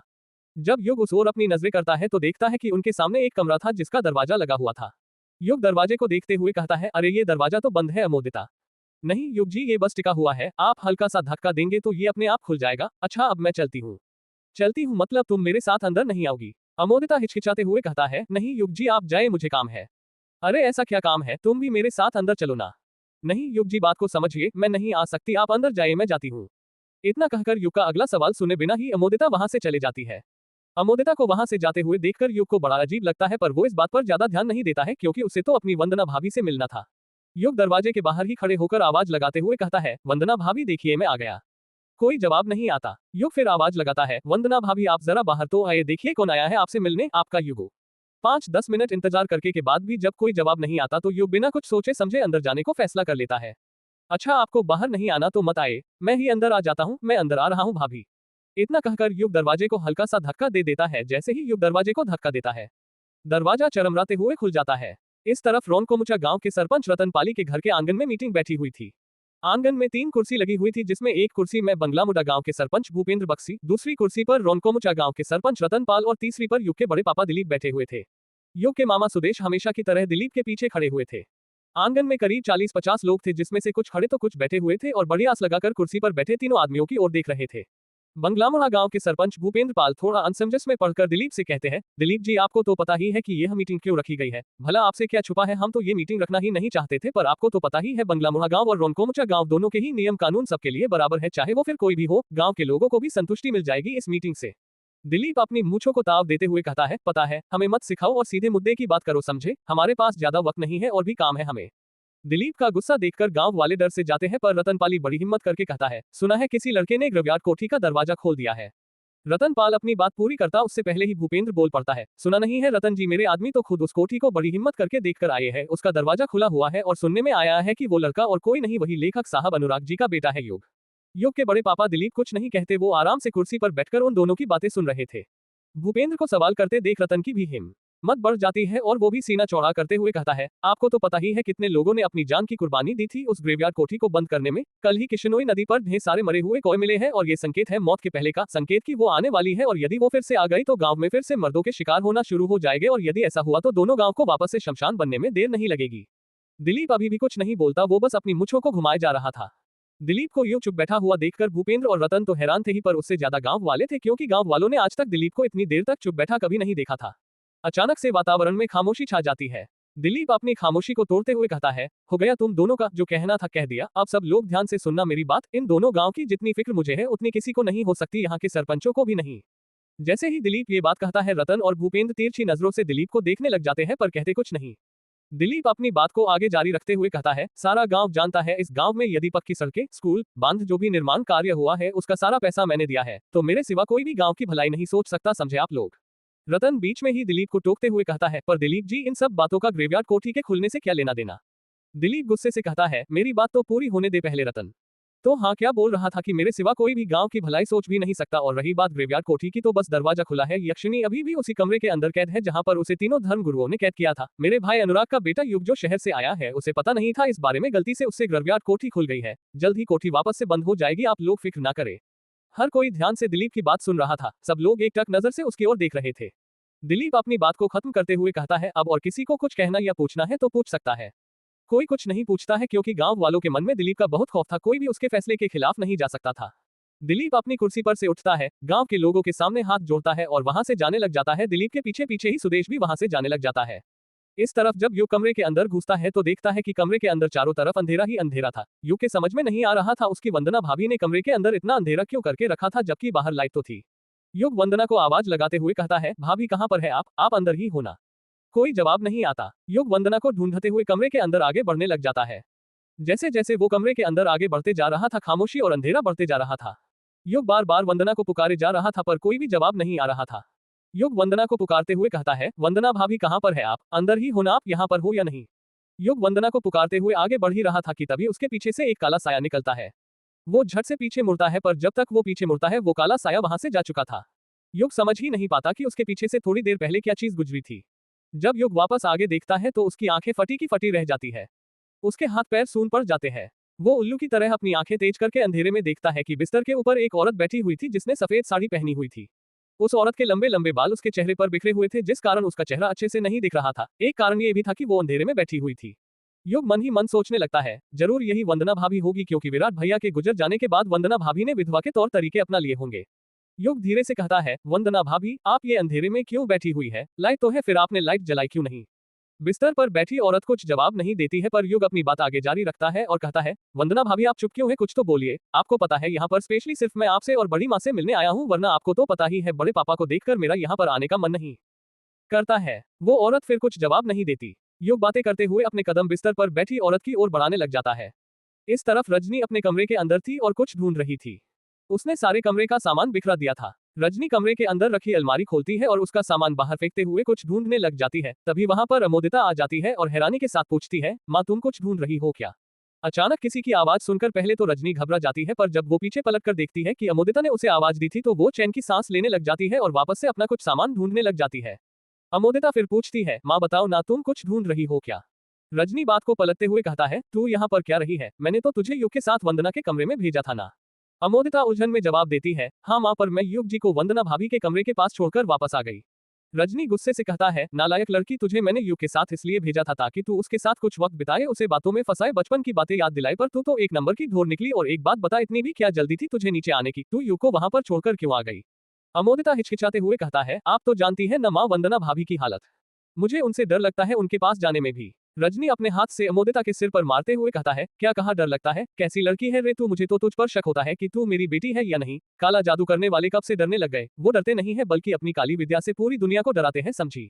समझ रही हूँ माँ, पर मैं तो अभी ये जादू टोना करना बस सीख रही हूँ ना, तुम्हारी तरह एक्सपर्ट थोड़ी हूँ। रजनी अपनी भवें उठाते हुए कहता है, हाँ वो दिखा, मुझे ये बता तूने चाय की ट्रे क्यों गिरा दी।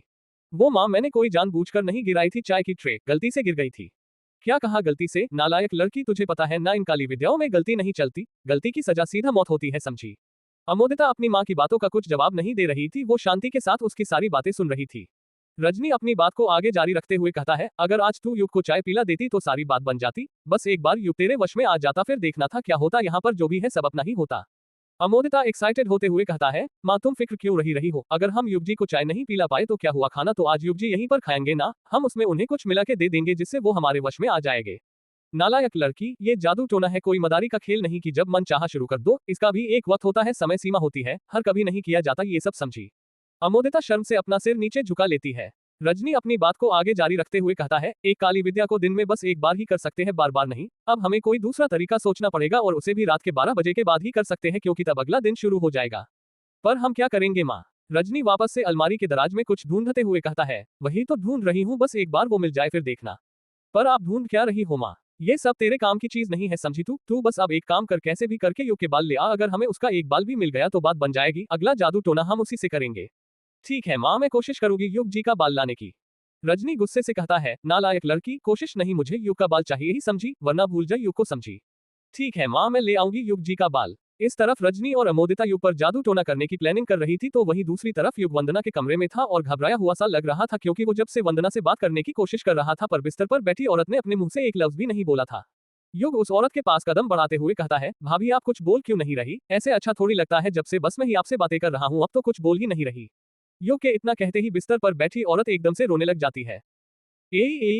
युग घबराते हुए कहता है, क्या हुआ भाभी, आप रो क्यों रही हो।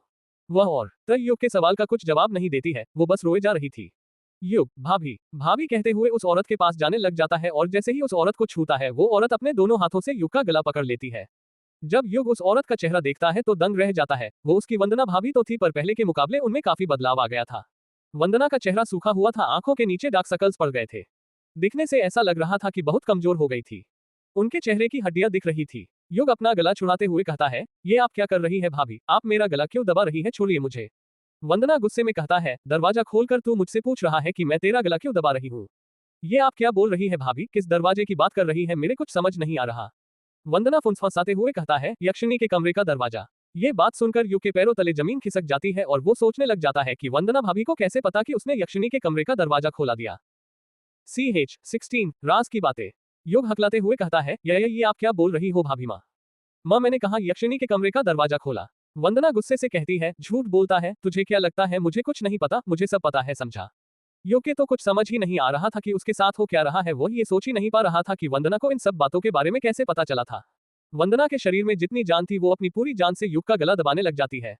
युग चीखते हुए कहता है, छोड़िए भाभी, ये आप क्या कर रही है, छोड़िए मेरा गला, मेरा दम घुट रहा है भाभी।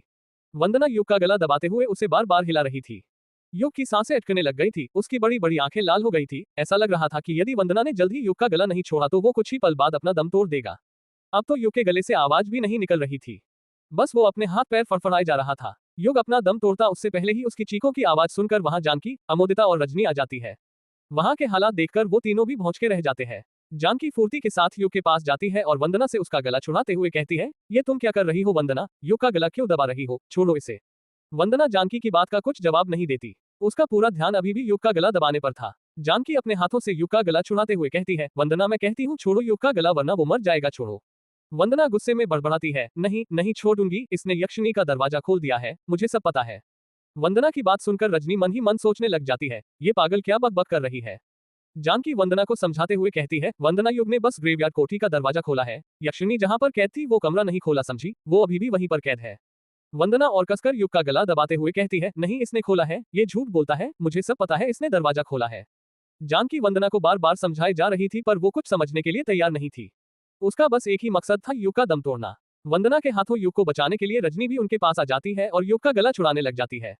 अमोदिता दरवाजे की दहलीज पर ही मंत्रमुग्ध होकर खड़ी हुई थी, उसके समझ ही नहीं आ रहा था वो क्या करे। वंदना को इस हालत में देखकर अक्सर वो घबरा जाती थी क्योंकि उसे लगता था वंदना के ऊपर किसी का साया है। युग, जानकी और रजनी तीनों से ही वंदना नहीं संभल रही थी। ऐसा लग रहा था जैसे उसके बाजुओं में 100 पहलवानों की ताकत आ गई थी। ये एक चौंकाने वाली बात थी कि एक दुबली पतली स्त्री में अचानक से इतनी ताकत कहां से आ गई थी। रजनी अमोदिता पर चिल्लाते हुए कहती है, अरे नालायक लड़की, तू वहां पर खड़ी तमाशा क्या देख रही है, जल्दी से वंदना को इंजेक्शन लगाना। अमोदिता हड़बड़ाते हुए कहती है, हाँ माँ, अभी लगाती हूँ, 2 मिनट। इतना कहकर अमोदिता कमरे के अंदर घुसती है और टेबल पर ही रखा एनेस्थीसिया का इंजेक्शन उठाती है और वंदना के हाथ में लगा देती है। जैसे ही एनेस्थीसिया का लिक्विड वंदना के शरीर के अंदर प्रवेश करता है, वंदना बेहोश हो जाती है। जानकी और रजनी मिलकर वंदना को बिस्तर पर लेटा देती है।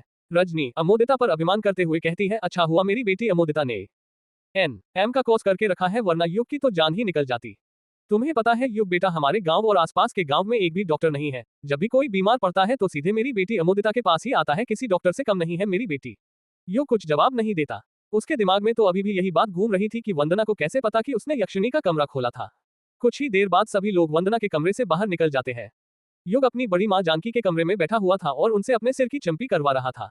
जानकी युग की चंपी करते हुए कहती है, युग बेटा, तुझे पता है बचपन में अक्सर मैं ही तेरी कंघी किया करती थी, तुझे नहलाती थी, तुझे तैयार करके नजर का टीका लगाकर तेरे दोस्तों के साथ खेलने भेजा करती थी। युग कुछ नहीं कहता। उसे देखकर ऐसा लग रहा था जैसे वो किसी ख्याल में खोया हुआ था। जानकी युग को उसके बचपन की और बातें बताते हुए कहती है, बचपन में तू बहुत गोलू मोलू था, ये अमोदिता तो तुझे मोटू मोटू करके चिढ़ाया करती थी और मैं उसे धमकी देती, खबरदार जो मेरे युग बेटे का ओ मोटू बोला तो। पर बेटा अब तू ना बहुत दुबला हो गया है, शहर में तुझे ढंग से खाना नहीं मिलता क्या?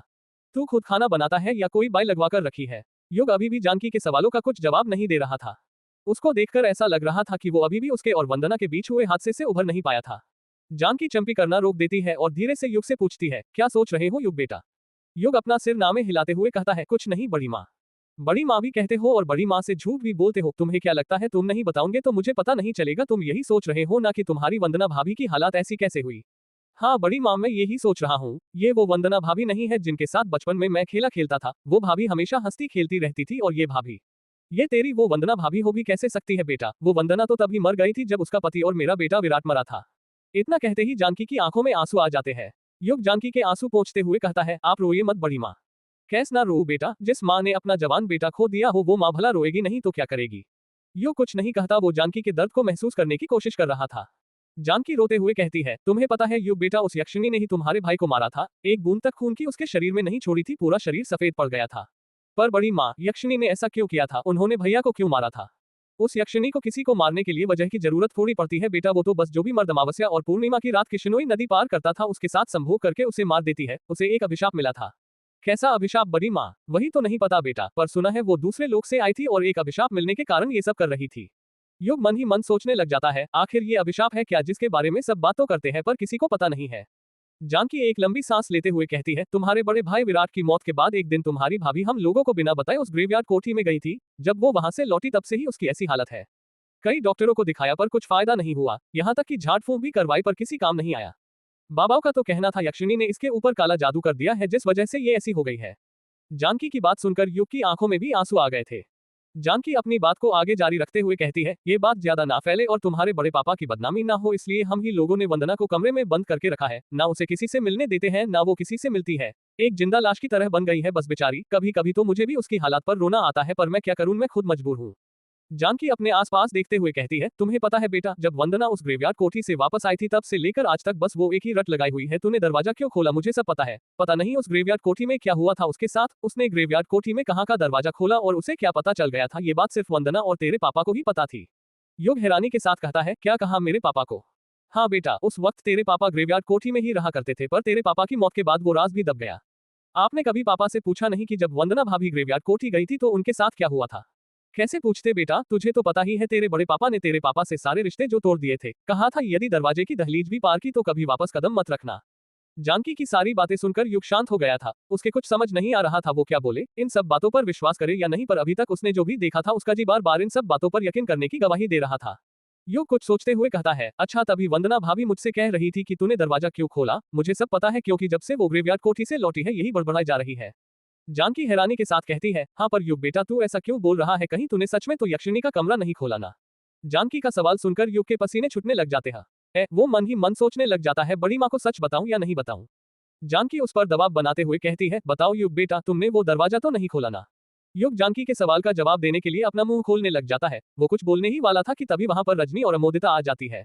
रजनी कमरे के अंदर घुसते हुए कहती है, अच्छा तो युग तुम चंपी करवा रहे हो, तुम्हें पता है हमारी अमोदिता बहुत अच्छी चंपी करती है, उसके हाथ से एक बार चंपी करवाओगे तो हमेशा करवाते रहोगे। रजनी अपनी आंखों से अमोदिता को इशारा करते हुए कहती है, अरे अमोदिता खड़ी क्या है, जा जाकर युग की चंपी कर दे और थोड़ा तेरी बुआ को आराम करने दे, कितना काम करेगी वो इस उम्र में। अमोदिता रजनी का इशारा समझ जाती है कि वो क्यों युग की चंपी करने का कह रही थी, ताकि चंपी के बहाने वो उसका एक बाल तोड़ सके, उस पर काला जादू करने के लिए। अमोदिता युग की तरफ अपने कदम बढ़ाते हुए कहती है, बुआ जी लाए, मैं कर देती हूँ युग जी की चंपी। युग अमोदिता को मना करते हुए कहता है, अरे नहीं अमोदिता, हो गई है चंपी, बड़ी माँ बहुत देर से कर रही थी, ज्यादा चंपी करने से बाल खराब हो जाते हैं। रजनी मन ही मन सोचने लग जाती है, ये युग अमोदिता को कुछ भी करने के लिए मना क्यों कर देता है। युग अपनी जगह पर खड़े होते हुए कहता है, अच्छा बड़ी माँ अब मैं निकलता हूँ, सबसे मुलाकात करने आया था वो हो गई है। रजनी फटाक से कहती है, अरे कहाँ जा रहे हो युग बेटा। ग्रेवयार्ड कोठी मामी जी, आखिर वही तो मेरा घर है ना, हमारे तो सारे रिश्ते नाते बहुत पहले ही खत्म हो चुके हैं ना। ये बात सुनकर रजनी चुप हो जाती है। जानकी युग को समझाते हुए कहती है, युग बेटा तुम अभी भी पुरानी बातों को लेकर बैठे हुए हो, लगता है तुम अभी भी हमसे नाराज हो। जानकी अपने हाथ जोड़ते हुए कहती है, अगर तुमने हमें अभी भी माफ नहीं किया है तो मैं हाथ। जानकी अपनी बात पूरी करती उससे पहले ही युग उनके हाथ पकड़ते हुए कहता है, ये आप क्या कर रही है बड़ी माँ, आप बड़ी है मुझसे। जानकी कहती है, अगर मैं तुमसे बड़ी हूँ तो क्या तुम बड़ों का कहना नहीं मानोगे। आज रात यहीं पर रुक जाओ ना, देखो कितने सालों बाद आए हो तुम, तुम्हारे आने से इस हवेली की रौनक फिर से लौट आई है। रजनी भी युग को रोकना चाहती थी ताकि उस पर काला जादू कर सके, वो भी जानकी का साथ देते हुए कहती है, हाँ युग बेटा रुक जाओ ना, भाभी कितने प्यार से कह रही है। जानकी और रजनी के दबाव देने पर युग उनकी बात मान जाता है और कहता है, ठीक है बड़ी माँ, मामी आप दोनों कहती है तो मैं सिर्फ आप दोनों की खुशी के लिए रुक जाता हूँ। रजनी खुश होते हुए कहती है, मुझे पूरा यकीन था बेटा तुम हमारी बात कभी नहीं टालोगे। तो फिर अब बताओ आज रात क्या खाओगे तुम, तुम्हारी मनपसंद सब्जी बनाएगी मेरी अमोदिता। अमोदिता खाना भी बहुत बढ़िया, वैसे मेरी अमोदिता सभी काम में माहिर है, बस अपने चेहरे के रंग से पीछे छूट जाती है। युग रजनी को टोकते हुए कहता है, मामी आप ऐसा क्यों बोलती है, इंसान के रंग से थोड़ी कुछ होता है, इंसान की पहचान उसके रंग से नहीं उसके कर्म से होती है मामी जी। युग की बात सुनकर रजनी खुश हो जाती है, वो मन ही मन सोचने लग जाती है, लगता है युग को अमोदिता पसंद आ गई, तभी वो उसकी तारीफ कर रहा है। अमोदिता युग से कहती है, बताइए ना युग जी आप क्या खाएंगे, कुछ भी बना लो अमोदिता जो तुम्हें ठीक लगे, शहर में अकेले रहकर सब कुछ खाने की आदत हो गई है। ठीक है युग जी, इतना कहकर अमोदिता वहां से चले जाती है। रात हो चुकी थी, सभी लोग डाइनिंग टेबल पर खाना खाने बैठे हुए थे। अमोदिता और बल्लू काका दोनों मिलकर खाना सर्व कर रहे थे। सुबह से लेकर रात तक अमोदिता युग का बाल तोड़ने की कई कोशिशें कर चुकी थी, पर वो सारी ही कोशिशें नाकाम हो चुकी थी। रजनी अमोदिता से कहती है, अरे अमोदिता युग को और चावल दो ना। अमोदिता युग को चावल देने के लिए आगे बढ़ी थी कि तभी युग चावल लेने से मना करते हुए कहता है, अरे नहीं अमोदिता मैं पहले ही ज्यादा खा चुका हूँ। रजनी कहती है, अरे अभी तो तुमने कुछ खाया ही नहीं है बेटा। दिलीप अपनी बुलंद आवाज में कहता है, इसको समझा दिया सब। सुदेश हिचकिचाते हुए कहता है, अभी नहीं भैया, तो जल्द ही समझा दो, ज्यादा वक्त नहीं है। युग बीच में ही बोल पड़ता है, ये आप लोग किसे क्या समझाने की बात कर रहे हैं। सुदेश प्यार से युग से कहता है, वो युग बेटा आज ना गांव में ग्रेवयार्ड कोठी के सिलसिले में मीटिंग बैठी थी और मीटिंग में ये फैसला हुआ है कि तुम्हें वो ग्रेवयार्ड कोठी बंद करनी पड़ेगी। युग अपनी भवें ऊपर करते हुए कहता है, क्या कहा, ग्रेवयार्ड कोठी बंद करनी पड़ेगी? पर क्यों? तुम्हें पता तो चल ही गया होगा कि वो कोठी यक्षिणी का दूसरा ठिकाना थी और वहीं पर यक्षिणी को कैद किया गया था। जब से कोठी खुली है गांव में दहशत का माहौल है, तो दोनों गांव वाले चाहते हैं कि वो कोठी बंद हो जाए। पर मैं वो कोठी बंद नहीं करने वाला, वो कोठी मेरी है और मैं अब वहीं पर रहूंगा। युग की बात सुनकर दिलीप को गुस्सा आ जाता है और वो मुंह फुलाते हुए कहता है, सुदेश कह दो इससे, अगर इसे गांव में रहना है तो हमारे हुक्म का पालन करना पड़ेगा। आज से पहले भी इसके पिता ने कोठी खोली थी और भुगतना हमें पड़ा था। युग इस तंज का कुछ जवाब देता उससे पहले ही सुदेश भी युग को समझाते हुए कहता है, देखो युग बेटा, तुम रहना चाहो तो यहाँ पर रह सकते हो, ये भी तो तुम्हारा ही घर है ना। किस घर की बात कर रहे हैं आप मामा जी, हमारे रिश्ते तो बहुत पहले ही खत्म हो चुके हैं ना। युग की बात सुनकर सब चुप हो जाते हैं। युग अपनी जगह से उठते हुए कहता है, मेरा खाना हो गया है बड़ी माँ, मैं निकलता हूँ। जानकी युग को राखते हुए कहती है, पर बेटा तुम तो आज रात यहीं पर रुकने वाले थे ना। हाँ बड़ी माँ, रुकने वाला था, पर यहाँ इतना कुछ हो गया ना कि अब मन नहीं है। अच्छा मैं चलता हूँ, आप वंदना भाभी और सबका ख्याल रखिएगा। इतना कहकर बिना कुछ सुने ही युग वहां से चले जाता है। जब युग किशनोई नदी के पास पहुंचता है तो देखता है कि वहां पर जमकर बारिश हुई थी, जिस कारण नदी में गर्दन तक पानी भर गया था। युग के समझ ही नहीं आ रहा था कि दिन में तो घुटने के नीचे तक पानी था, अचानक नदी में इतना पानी कैसे आ गया था। अभी भी हल्की हल्की बारिश हो रही थी। युग सोच नहीं पा रहा था क्या करे, झगड़ा करके आने के बाद वो वापस घर भी नहीं जा सकता था और रात भर नदी के पास यूं रुक भी नहीं सकता था। नदी के आसपास उसके सिवा कोई और भी नहीं था। युग सोच ही रहा था कि वो क्या करे, तभी CH-17 वो आ गई। युग सोच ही रहा था कि वो क्या करे, तभी उसे नदी के किनारे पर कई सारे जुगनू एक साथ जगमग जगमगाते हुए दिखाई देते हैं। वहां पर करीब 50-60 जुगनुओं का एक झुंड था, जिनकी जगमग रोशनी की वजह से वहां पर कभी पीला उजाला तो कभी अंधेरा दिखता था। युग उन जुगनुओं को एकटक नजर से देख ही रहा था कि तभी वो जुगनू एक एक करके उस झुंड में से अलग होने लग जाते हैं और किसी कलाकृति का आकार लेने लग जाते हैं। वो जुगनू एक दूसरे से एक निश्चित दूरी पर जाकर रुक जाते हैं और वहीं पर रुककर जगमगाने लग जाते हैं। देखते ही देखते वो जुगनू एक लड़की की कलाकृति बना लेते हैं। उन जुगनुओं को दूर से देखकर ऐसा लग रहा था जैसे किसी लड़की के बदन के हर एक अंग पर एक जुगनू बैठा हुआ हो। ऐसे दृश्य की युग कभी अपने सपने में भी कल्पना नहीं कर सकता था। वो ये दृश्य देखकर अचंभित हो गया था। जुगनुओं का लड़की की कलाकृति के रूप में चमकना युग को अपनी ओर आकर्षित कर रहा था। युग चाहकर भी अपने कदमों को नहीं रोक पा रहा था और उसके पैर खुद ब खुद जुगनुओं की उस कलाकृति के पास बढ़ने लग जाते हैं। जब युग उन जुगनुओं की कलाकृतियों के पास पहुंचता है तो उसे अपनी आंखों पर यकीन नहीं होता। कुछ देर तक वो मंत्रमुग्ध होकर खड़ा रहता है। वो अपने हाथों से अपनी आंखों को 2 से 3 बार मलता है। उसे अभी भी अपनी आंखों पर विश्वास नहीं हो रहा था कि ये कैसे हो सकता था। युग खुद से बड़बड़ाते हुए कहता है, नहीं, ये नहीं हो सकता, जरूर यह मेरी आंखों का धोखा है। युग के सामने एक लड़की थी जिसके बदन के चारों तरफ सच में जुगनू बैठे हुए थे। उस लड़की का मुंह दूसरे साइड था जिस कारण युग को उसका चेहरा नहीं दिख रहा था। उस लड़की का सुडौल बदन था। वैसे तो युग का अपनी इंद्रियों पर पूरी तरह काबू था, पर पता नहीं क्या जादू था उस लड़की के बदन में जिसे देखकर युग के अंदर की भी वासना जाग गई थी। पर जैसे ही उसके मन में यक्षिणी का ख्याल आया तो उसके पैर डर के मारे कांपने लग गए। वो मन ही मन सोचने लग गया, कहीं ये यक्षिणी तो नहीं, मैंने अभिमन्यु ने वो दरवाजा खोलकर इसे आजाद तो नहीं कर दिया। युग डरते हुए उस लड़की को हाथ लगाने लग जाता है और लड़खड़ाती जुबान से कहता है, यह यक्षिणी। जैसे ही युग उस लड़की को छूता है, लड़की के बदन पर बैठे सारे जुगनू हवा में तितर बितर उड़ने लग जाते हैं। ऐसा लग रहा था जैसे युग ने उन जुगनुओं को डिस्टर्ब कर दिया हो। जब वह लड़की पीछे मुड़ती है तो युग उसकी आंखों में देखकर खोसा जाता है। उसकी खूबसूरती देखकर युग मदहोश हो गया था। उस लड़की का लंबा चेहरा था, सुनहरी आंखें, कमर तक लंबे बाल जिसकी उसने लंबी सी चोटी गूंथ कर रखी हुई थी। उसने अपने गोरे बदन पर ब्लैक ब्लाउज पहना हुआ था और कमर के नीचे के हिस्से में दकमान गोल लपेटा हुआ था। दकमान हाथ से बुना हुआ सूती का कपड़ा होता है। उस लड़की का बस पेट का हिस्सा नग्न था जिसमें उसकी नाभि युग को साफ साफ दिख रही थी। रात के अंधेरे में वो लड़की इतनी खूबसूरत लग रही थी कि किसी भी मर्द के तन बदन में आग लग जाए। युग मंत्रमुग्ध अवस्था में खड़े होकर उस लड़की को ऊपर से लेकर नीचे तक निहारे जा रहा था। उसके बदन की एक एक अंग की बनावट को देख रहा था। अपने आप को निहारता हुआ देख वो लड़की अपनी मीठी सी आवाज में कहती है, कौन हो बाबू तुम, और तुम्हें शर्म नहीं आती एक पराई लड़की को इस तरह देखने में। उस लड़की का बदन देखकर युग अपनी सूध बूध खो बैठा था। उस लड़की को देखकर युग को उसकी एक्स गर्लफ्रेंड शालिनी की याद आ रही थी जिससे वो कॉलेज में प्यार करता था। वो भी कुछ इसी तरह दिखती थी, इतनी ही सुंदर और मनमोहक। वो लड़की युग की आंखें के सामने अपना हाथ आगे पीछे हिलाते हुए कहती है, ओ बाबू क्या देख रहे हो, दूसरे लोग से आए हो क्या, कभी लड़की नहीं देखी। उस लड़की के हाथ को देखकर युग मदहोशी के आलम से बाहर आ जाता है। जब युग कुछ जवाब नहीं देता तो वो लड़की फिर कहती है, अरे बाबू कुछ बोलोगे कि भी नहीं, कहीं गूंगे तो नहीं हो। अचानक से उस लड़की को देखकर फिर युग के मन में यक्षिणी का ख्याल आने लग जाता है और वो बड़बड़ाते हुए कहता है, यक्षिणी। वो लड़की हंसते हुए कहती है, यक्षिणी नहीं यामिनी, यामिनी नाम है हमारा बाबू। युग यामिनी का नाम लेते हुए कहता है, अच्छा यामिनी। हाँ बाबू, बिल्कुल सही कहा आपने। यक्षिणी का डर युग के मन से अभी भी नहीं गया था और वो यामिनी पर शक करते हुए पूछता है, तुम इतनी रात में यहाँ पर क्या कर रही हो, वो भी बारिश में। यामिनी धीरे धीरे कहती है, इतनी रात में मैं यहाँ पर शिकार करने आई थी और वो मुझे मिल गया। यामिनी की बात सुनकर युग बिचक जाता है और डरने लगता है। यामिनी युग को छूने की कोशिश करते हुए कहती है, अरे डरिए मत बाबू, मैं यक्षिणी नहीं हूँ। जैसे ही यामिनी युग को छूने के लिए अपना हाथ आगे बढ़ाती है, युग झट से पीछे हट जाता है। यामिनी हंसते हुए कहती है, अरे बाबू मैं यक्षिणी नहीं हूँ, मछुआरन हूँ और मछली का शिकार करने आई थी, मर्दों का नहीं। युग अभी भी यामिनी की बातों पर यकीन नहीं कर पा रहा था।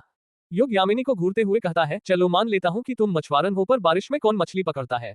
बाबू जब इंसान के पास खाने के लाले पड़े होते हैं ना, तो उसे वो काम भी करना पड़ता है जो करना नामुमकिन हो। रात में मछली पकड़ूंगी तभी तो सवेरे बेचूंगी ना, और अपने बूढ़े बाबा का पेट पाल पाऊंगी। और ये बारिश का क्या है, भूलिए मत, ये मेघालय है और मेघालय में जब देखो बारिश होती ही रहती है।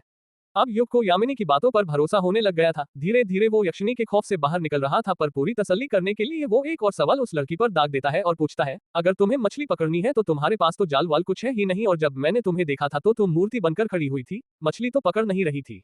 अरे बाबू, जाल तो तब दिखेगा ना जब होगा, जाल तो मैं बिछा चुकी हूँ और जल्द ही मछली उसमें फंस भी जाएगी। यामिनी की बात सुनकर युग एक गहरा घूंट अपने गले से नीचे उतारता है। यामिनी अपनी बात को आगे जारी रखते हुए कहती है, और रही बात मेरे खड़े होने की, तो जाल बिछाकर मैं मछली का उसमें फंसने का ही इंतजार कर रही थी कि तभी मुझे मेरे दोस्त दिख गए। युग हैरानी के साथ कहता है, क्या कहा, दोस्त दिख गए, पर मुझे तो कोई नहीं दिखा था सिवाय जुगनू के। यामिनी हंसते हुए कहती है, अरे बाबू वही तो मेरे दोस्त है, आपको पता है वो मुझे बहुत पसंद करते हैं और मैं उन्हें, जब मैं देर रात तक यहाँ पर रहती हूँ तो कोई मेरे साथ नहीं रहता सिवाय इन जुगनू के। ये जुगनू अपनी जगमग रोशनी से मुझे रास्ता दिखाते हैं और आपको पता है ये जुगनू ना रात के वक्त ही। यामिनी बोलते बोलते रुक जाती है। युग गहरी सांस लेते हुए कहता है, रात के वक्त क्या। यामिनी युग की आंखों में देखते हुए धीरे से कहती है, ये जुगनू रात के वक्त ही संभोग करते हैं। यामिनी की यह बात सुनकर युग खांसने का नाटक करने लग जाता है और मन ही मन सोचने लगता है, ये लड़की होकर कैसी बातें कर रही है। युग टॉपिक को चेंज करते हुए कहता है, क्या तुम मेरी एक मदद करोगी। यामिनी शर्माते हुए कहती है, बाबू हम ऐसी वैसी लड़की नहीं है, हमने जुगनू के संभोग की क्या बात की, आप तो हमारे साथ ही संभोग करने की। यामिनी अपनी बात पूरी करती उससे पहले ही युग उसे बीच में टोकते हुए कहता है, अरे अरे मेरी बात तो पहले सुन लो, तुम मैं क्या कह रहा हूँ, तुम तो कुछ भी सोच रही हो, मुझे नदी पार करनी है, क्या तुम मेरी नदी पार करने में मदद कर सकती हो? आपको मरना है क्या बाबू? युग हिचकिचाते हुए कहता है, तुम ऐसा क्यों बोल रही हो यामिनी? ऐसा नहीं बोलूं तो क्या बोलूं बाबू? यामिनी अपने हाथ से नदी की ओर इशारा करते हुए कहती है, आपको दिख नहीं रहा नदी में कितना तेज बहाव है और पानी भी कितना ज्यादा है, अगर डोंगी का जरा सा भी संतुलन बिगड़ा तो सीधे नदी के अंदर होगे। युग हैरानी के साथ कहता है, डोंगी मतलब? डोंगी नाव की तरह ही होती है बाबू, बस उससे थोड़ी अलग होती है, उसका उपयोग भी नदी पार करने के लिए ही किया जाता है। नाव हो या डोंगी हो, जो भी हो तुम्हारे पास मुझे सब चलेगा, बस मुझे कैसे भी करके आज ही रात नदी पार करनी है, वो तुम करवा दो। यामिनी युग को मना करते हुए कहती है, नहीं बाबू मैं नहीं जाने वाली इतनी रात में नदी में। देखो प्लीज मेरी मदद करो। युग यामिनी के चेहरे के एक्सप्रेशन देखकर समझ गया था कि वो ऐसे नहीं मानने वाली, इसलिए वो उसके हालात का फायदा उठाते हुए कहता है, देखो मुझे तो नहीं लगता कि आज रात तुम्हारे जाल में कोई मछली फंसने वाली है, और यदि कोई मछली नहीं फंसी तो सवेरे बेचोगी क्या और फिर अपने बाबा का पेट कैसे भरोगी, इसलिए मेरी बात मानो, तुम मुझे नदी पार करवा दो, इसके बदले में मैं तुम्हें पैसे दे दूंगा। यामिनी युग की बात सुनकर सोच में पड़ जाती है और असमंजस में पड़ जाती है कि क्या करे। यामिनी कुछ सोच पाती उससे पहले ही युग कहता है, अरे इतना सोच क्या रही हो, घर आई लक्ष्मी को मना नहीं करते ऐसे। यामिनी धीरे से कहती है, कितने पैसे देंगे बाबू आप? देखो वैसे तो 50 रुपए लगते हैं, पर तुम 100 ले लेना। यामिनी मुंह बनाते हुए कहती है, क्या कहा, बस 100 रुपए? आजकल 100 रुपए में होता ही क्या है बाबू? 100 रुपए के लिए मैं अपनी जान खतरे में नहीं डालने वाली। देखो ऐसा करो, तुम 200 ले लो, पर इससे ज्यादा नहीं दे सकता, अभी मेरे पास भी ज्यादा पैसे नहीं है, मेरी मजबूरी समझो। यामिनी युग को नदी पार कराने के लिए तैयार हो जाती है। युग अपने आस पास देते हुए कहता है, तो कहां पर है तुम्हारी वो डोंगी जिससे तुम मुझे नदी पार करवाने वाली हो?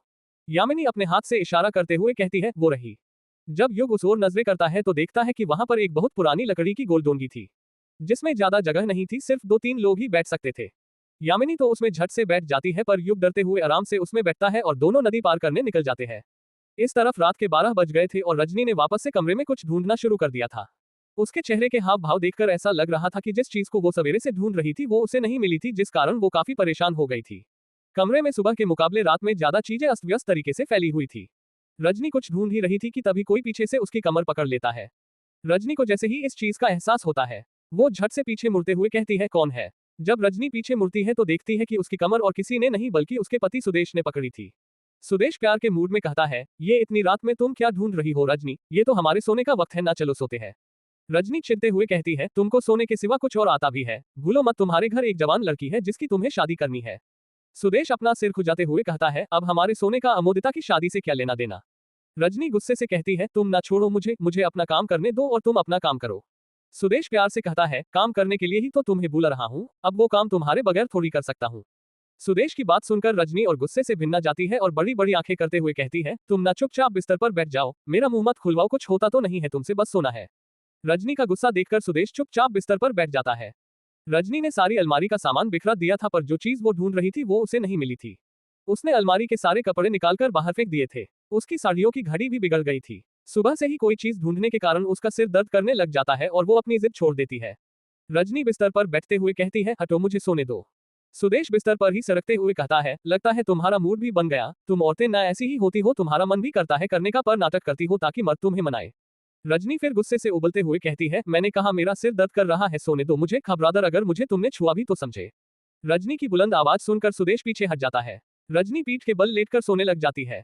सुदेश रजनी के आसपास ही देख रहा था कि तभी उसकी नजर कमरे में अस्त व्यस्त फैले सामान पर पड़ती है और वो कहता है, अरे ये क्या तुमने सामान तो सारा फैला कर रखा है, ये क्या रात भर ऐसे ही फैला रहेगा, तुम्हें पता है ना मुझे गंदगी पसंद नहीं। रजनी की आंखें बंद ही थी और वो कहती है, अगर पसंद नहीं है तो खुद कर लो सफाई, बहुत गर्मी है ना तुम्हारे अंदर, अब सफाई करके सारी गर्मी उतार दो समझे। सुदेश रजनी की बात का कुछ जवाब नहीं देता और उसके कहने पर कमरे की सफाई करने लग जाता है। कहने को तो सुदेश का रजनी पर हुक्म चलता था, पर वो सिर्फ घर वालों के सामने दिखावे के लिए, पर कमरे के अंदर का मामला कुछ और ही था। सुदेश रजनी से बहुत डर कर रहता था और उसके हुक्म का पालन करता था। कुछ ही देर में सुदेश ने कमरे की सारी चीजें व्यवस्थित ढंग से जमा दी थी। बस झाड़ू लगानी बची हुई थी। सुदेश लंबी वाली झाड़ू उठाता है और लगाने लग जाता है। तभी उसकी नजर बेड के नीचे पड़ती है और वो देखता है कि बेड के नीचे बहुत ज्यादा धूल जमी हुई थी। सुदेश बड़बड़ाते हुए कहता है, पता नहीं ये रजनी ने ना कब से झाड़ू नहीं लगाई, ये कुछ काम ढंग से करती ही नहीं है। इतना कहकर वो बेड के नीचे से झाड़ू निकालने लग जाता है। सुदेश ने अभी 1-2 बार झाड़ू बेड के नीचे से निकाली ही थी कि तभी उसे एहसास होता है कि उसकी झाड़ू से एक कोई ठोस चीज टकराई थी। सुदेश खुद से कहता है, अरे ये क्या था जो झाड़ू से टकराया था। सुदेश झाड़ू की मदद से उस ठोस चीज को बाहर निकालने की कोशिश करने लग जाता है और अपने कई प्रयासों के बाद वो ठोस चीज बाहर भी निकाल लेता है। जब वो ठोस चीज बाहर आती है तो सुदेश देखता है कि वो ठोस चीज और कुछ नहीं बल्कि एक मोटी सी बहुत पुरानी किताब थी। उस किताब में करीब 400-500 पेजेस थे। सुदेश उस किताब को अपने हाथ में लेते हुए कहता है, ये कौन सी किताब है और बेड के नीचे क्या कर रही थी? सुदेश फूंक मारकर उस किताब पर की धूल साफ करता है और उस पर लिखा पढ़ने लग जाता है। उस किताब के पहले पेज पर 3 शब्द लिखे हुए थे। सुदेश वो 3 शब्द पढ़ते हुए कहता है, तंत्र, मंत्र, यंत्र। जैसे ही सुदेश ये 3 शब्द पढ़ता है, रजनी की झट से आंखें खुल जाती है और वो उठकर बैठ जाती है। उसको देखकर ऐसा लग रहा था जैसे सुदेश के हाथ में कोई सी ऐसी चीज लग गई थी जो नहीं लगना चाहिए थी। सुदेश हैरानी के साथ रजनी से पूछता है, रजनी ये कैसी किताब है और किसकी है? CH18 तंत्र, मंत्र, यंत्र। सुदेश का सवाल सुनकर रजनी झट से बिस्तर पर से उठ जाती है और किताब सुदेश के हाथ में से छीनते हुए कहती है, तुम्हें ये किताब कहाँ मिली? सुदेश बेड की तरफ इशारा करते हुए कहता है, ये यहीं पर, ये अपना बेड है ना, इसके नीचे थी। मैं झाड़ू लगा रहा था तो तब दिखी। वैसे ये किताब किसकी है? बड़ी अजीब लगती है, आज से पहले ऐसी किताब कभी नहीं दिखी मैंने। रजनी गुस्से से कहती है, तुमको क्या करना है? ये किताब किसी की भी रहे, तुम अपने काम से मतलब रखो ना। अरे तुम गुस्सा क्यों हो रही हो रजनी? मैं तो बस ऐसे ही सहूलियत के लिए पूछ रहा था। सुदेश रजनी से वो किताब मांगते हुए कहता है, जरा दिखाओ तो क्या लिखा है इस किताब में, मैं भी तो पढ़ूं, बड़ी रोचक किताब लगती है। गुस्से से रजनी की आंख लाल हो गई थी। रजनी बड़ी बड़ी आंखें करके सुदेश को घूरते हुए कहती है, मैंने कहा ना अपने काम से मतलब रखो, तुम्हें एक बार में कोई चीज समझ में नहीं आती क्या? जब सुदेश रजनी का गुस्से से भरा चेहरा देखता है तो वो डर जाता है। रजनी वो किताब लेकर कमरे से बाहर जाने लग जाती है। वो अभी दरवाजे के पास पहुंची ही थी कि तभी सुदेश उसको रोकते हुए कहता है, अब इतनी रात में तुम कहाँ जा रही हो रजनी? रजनी सुदेश के सवाल का कुछ जवाब नहीं देती और वापस से अपने कदम कमरे के अंदर बढ़ाने लग जाती है। रजनी सुदेश के करीब जाकर उसके सिर के पीछे के बालों को प्यार से सहलाते हुए उसकी आंखों में देखते हुए कहती है, सुदेश तुम्हें सो जाना चाहिए, रात बहुत हो चुकी है। तुम्हें सो जाना चाहिए। यही बात रजनी 2 बार दोहराती है। अगले ही पल ये बात सुदेश के कानों में गूंजने लग जाती है और वो भी बड़बड़ाते हुए कहता है, हाँ तुम ठीक कहती हो, रात बहुत हो चुकी है, मुझे सो जाना चाहिए। मुझे सो जाना चाहिए। सुदेश को देखकर ऐसा लग रहा था जैसे रजनी ने सुदेश को पूरी तरह अपने वश में करके रखा हो। मुझे सो जाना चाहिए, सो जाना चाहिए, बड़बड़ाते हुए ही सुदेश बिस्तर के ऊपर लेटकर सो जाता है। सुदेश के सोते ही रजनी वो किताब लेकर उस कमरे से बाहर निकल जाती है। रजनी अमोदिता के कमरे के सामने खड़ी हुई थी और उस कमरे का दरवाजा खटखटाए जा रही थी। रजनी फुसफुसाते हुए कहती है, दरवाजा खोल अमोदिता, दरवाजा खोल। रजनी बार बार अमोदिता को आवाज लगाई जा रही थी पर अमोदिता दरवाजा नहीं खोल रही थी। रजनी फिर फुसफुसाते हुए कहती है, दरवाजा खोल नालायक लड़की। 10-15 मिनट इंतजार करने के बाद भी जब अमोदिता दरवाजा नहीं खोलती है तो वो एक गहरी सांस लेते हुए धीरे से कहती है, काली दुनिया के काले रिवाज, जो जाने जो माने करे राज। जैसे ही रजनी यह बात कहती है, दरवाजा झट से खुल जाता है। ऐसा लग रहा था जैसे रजनी की यह बात अमोदिता के मन तक पहुंच गई थी और वही सुनकर उसने दरवाजा खोल दिया था। दरवाजे की दहलीज पर अमोदिता खड़ी हुई थी। उसके बाल बिखरे हुए थे, उसको देखकर ऐसा लग रहा था जैसे वो बहुत गहरी नींद में सो रही थी। अमोदिता नींद में ही बड़बड़ाते हुए कहती है, क्या है माँ, इतनी रात में क्यों उठाया मुझे? रजनी अमोदिता पर चिढ़ते हुए कहती है, यहाँ पर मेरी नींद उड़ी पड़ी है और तू है कि घोड़े बेचकर सो रही है? नालायक कहीं की, तुझे तेरी शादी की चिंता है या नहीं? माँ शादी की चिंता है तभी तो सो रही थी, वैसे भी शादी के बाद कहाँ ये पति लोग सोने देते हैं। तुमको पता है कितना अच्छा सपना देख रही थी मैं, युग जी मेरे गले में मंगलसूत्र डालने ही वाले थे कि तभी तुमने वो काले जादू का मंत्र पढ़कर मुझे जगा दिया। तू बस अपने ही देख, अगर ऐसे ही चलते रहा तो युग कभी तेरा नहीं होगा, समझी? रजनी की बात सुनकर अमोदिता का छोटा सा मुंह हो जाता है। अमोदिता यहाँ वहां देख ही रही थी कि तभी उसकी नजर रजनी के हाथ में पकड़ी किताब पर पड़ती है और वो उस किताब को छूते हुए कहती है, ये रद्दी वाली किताब क्यों पकड़ी हुई है माँ तुमने अपने हाथ में? रजनी भिन्नाते हुए कहती है, हाथ मत लगाना इस किताब को, नालायक लड़की, ये रद्दी वाली किताब नहीं है, यही वो किताब है जो तुझे युग क्या सब कुछ दिलवा सकती है। अमोदिता अपना मुंह फाड़ते हुए कहती है, क्या कहा माँ आपने? ये किताब मुझे सब कुछ दिलवा सकती है? हाँ, ये तंत्र मंत्र यंत्र की किताब है। अमोदिता धीरे से कहती है, ये तंत्र मंत्र यंत्र क्या होता है माँ, कहीं ये काले जादू की किताब तो नहीं है? रजनी अमोदिता की बात से सहमत होते हुए कहती है, हाँ तू ऐसा कह सकती है, देख मैं तुझे बताती हूँ, काले जादू में सबसे महत्वपूर्ण कोई चीज है तो वो है साधना। पूरा खेल साधना का ही है, जो जितने अच्छे से साधना करेगा वो उतने ही अच्छे तरीके से अपने शिकार को अपने जाल में फंसा पाएगा। काले जादू में 3 प्रकार की साधनाएं होती है, पहला तंत्र साधना, दूसरा मंत्र साधना, तीसरा यंत्र साधना। तंत्र साधना मतलब माँ। तंत्र शब्द का अर्थ है तन, यानी तन से जुड़ा है, ऐसी सिद्धियां जिन्हें पाने के लिए पहले तन को साधना पड़े उसे तंत्र साधना कहते हैं। तंत्र एक ऐसी प्राचीन विद्या है जिसमें खुद के शरीर को, किसी और के शरीर को, अमृत शरीर को मंत्रों के और हठयोग द्वारा साध कर की जाने वाली तांत्रिक क्रियाएं होती है। इनका मकसद शारीरिक मानसिक रोग, अतृप्त आत्माओं से मुक्ति, ध्यान केंद्रित करना, सिद्धियां शक्तियां, वशीकरण करना, मारण आकर्षण यक्षिणी साधना प्राप्त करना होता है। यक्षिणी का नाम सुनते ही अमोदिता झट से अपना मुंह फाड़ते हुए कहती है, क्या कहा आपने, यक्षिणी साधना, ये क्या होती है माँ? सही सुना तूने, यक्षिणी साधना, पर ये तेरे काम की नहीं है, तू बस वशीकरण सीख, समझी? पर माँ मुझे बताइए ना थोड़ा बहुत ये यक्षिणी साधना के बारे में। मैंने कहा ना ये तेरे काम की नहीं। पर माँ मैं जानना चाहती हूँ। अगर जानना चाहती है तो पहले वो सीख जो मैं सिखा रही हूँ, समझी? जिस तरह गणित में 0 से शुरुआत होती है वैसे ही काली दुनिया में इनकी परिभाषाओं से शुरुआत होती है। एकदम से सब चीजें नहीं बताई जाती है। तू ये मान ले कि आज से तेरा काला जादू सीखने का पहला अध्याय शुरू हो गया है। जैसे जैसे तू ये सब सीखते जाएगी वैसे वैसे मैं तुझे काले जादू की और गहराई के बारे में बताती जाऊंगी। अमोदिता हाँ में अपना सिर हिला देती है। रजनी अपनी बात को आगे जारी रखते हुए कहती है, अब मैं तुझे मंत्र साधना के बारे में बताती हूँ। मंत्रो ही गुप्त विज्ञानम, अर्थात मंत्र एक गुप्त विज्ञान है जिससे गूढ़ रहस्य प्राप्त किए जा सकते हैं। मंत्र का अर्थ है मन को एक तंत्र में लाना। मन जब मंत्र के अंदर हो जाता है तो वह सिद्ध हो जाता है। मंत्र साधना भौतिक बाधाओं का आध्यात्मिक उपचार है। मंत्रों के जाप करने से एक ऐसी ध्वनि तरंगे कंपन उत्पन्न होती है जो आसपास के वातावरण में एक शक्ति का संचालन करती है। अमोदिता एकटक नजर से रजनी को देख रही थी और उसकी सारी बातें बड़े चाव से सुन रही थी। रजनी किताब के ऊपर हाथ फेरते हुए कहती है, मंत्र साधना कई प्रकार की होती है। मंत्रों के प्रयोग से किसी देवी देवता भूत या पिशाच दानव आदि को साधा जा सकता है। तुझे पता है मंत्रों का प्रयोग पूजा पाठ और ग्रह शांति के लिए भी किया जाता है। इतना ही नहीं, यंत्रों और तंत्रों को भी मंत्रों के द्वारा ही संचालित किया जाता है। प्रत्येक यंत्र तंत्र का एक विशेष मंत्र होता है जिसे वो क्या कहते हैं इंग्लिश में? किसे माँ? अरे वो गुप्त संदेश को क्या बोलते हैं इंग्लिश में? अमोदिता कुछ सोचते हुए कहती है, कोड वर्ड। हाँ सही कहा, कोड वर्ड। ये मंत्र एक प्रकार से कोड वर्ड ही होते हैं। अमोदिता कुछ याद करते हुए कहती है, वो जैसे वो कौन सी फिल्म थी? हाँ याद आई, अली बाबा 40 चोर में जिस तरह वो बोलते हैं खुल जा सिम सिम और वो गुफा खुल जाती है। हाँ सही उदाहरण दिया तूने, खुल जा सिम सिम एक तरह का मंत्र था और वो गुफा यंत्र जिससे वो संचालित हो रही थी। अब समझी? हाँ समझ गई माँ। अब मैं तुझे बताती हूँ सबसे आखिरी यानी यंत्र साधना के बारे में। यंत्र साधना को सभी सिद्धियां प्राप्त करने का द्वार भी कहा जाता है। यंत्र और मंत्र को हमें किसी भी प्रकार से अलग नहीं कह सकते। यदि यंत्र शरीर है तो मंत्र उस शरीर की आत्मा। जैसे आत्मा शरीर में निवास करती है वैसे ही अदृश्य शक्तियां इन यंत्रों में निवास करती है। रजनी अपनी बात पूरी करती उससे पहले ही अमोदिता बीच में उसे टोकते हुए कहती है, वो जैसे माँ ताबीज में शक्ति समाहित होती है वैसे ही हाँ ताबीज भी एक प्रकार का यंत्र ही है। यंत्र को हम एक प्रकार से कवच भी बोल सकते हैं।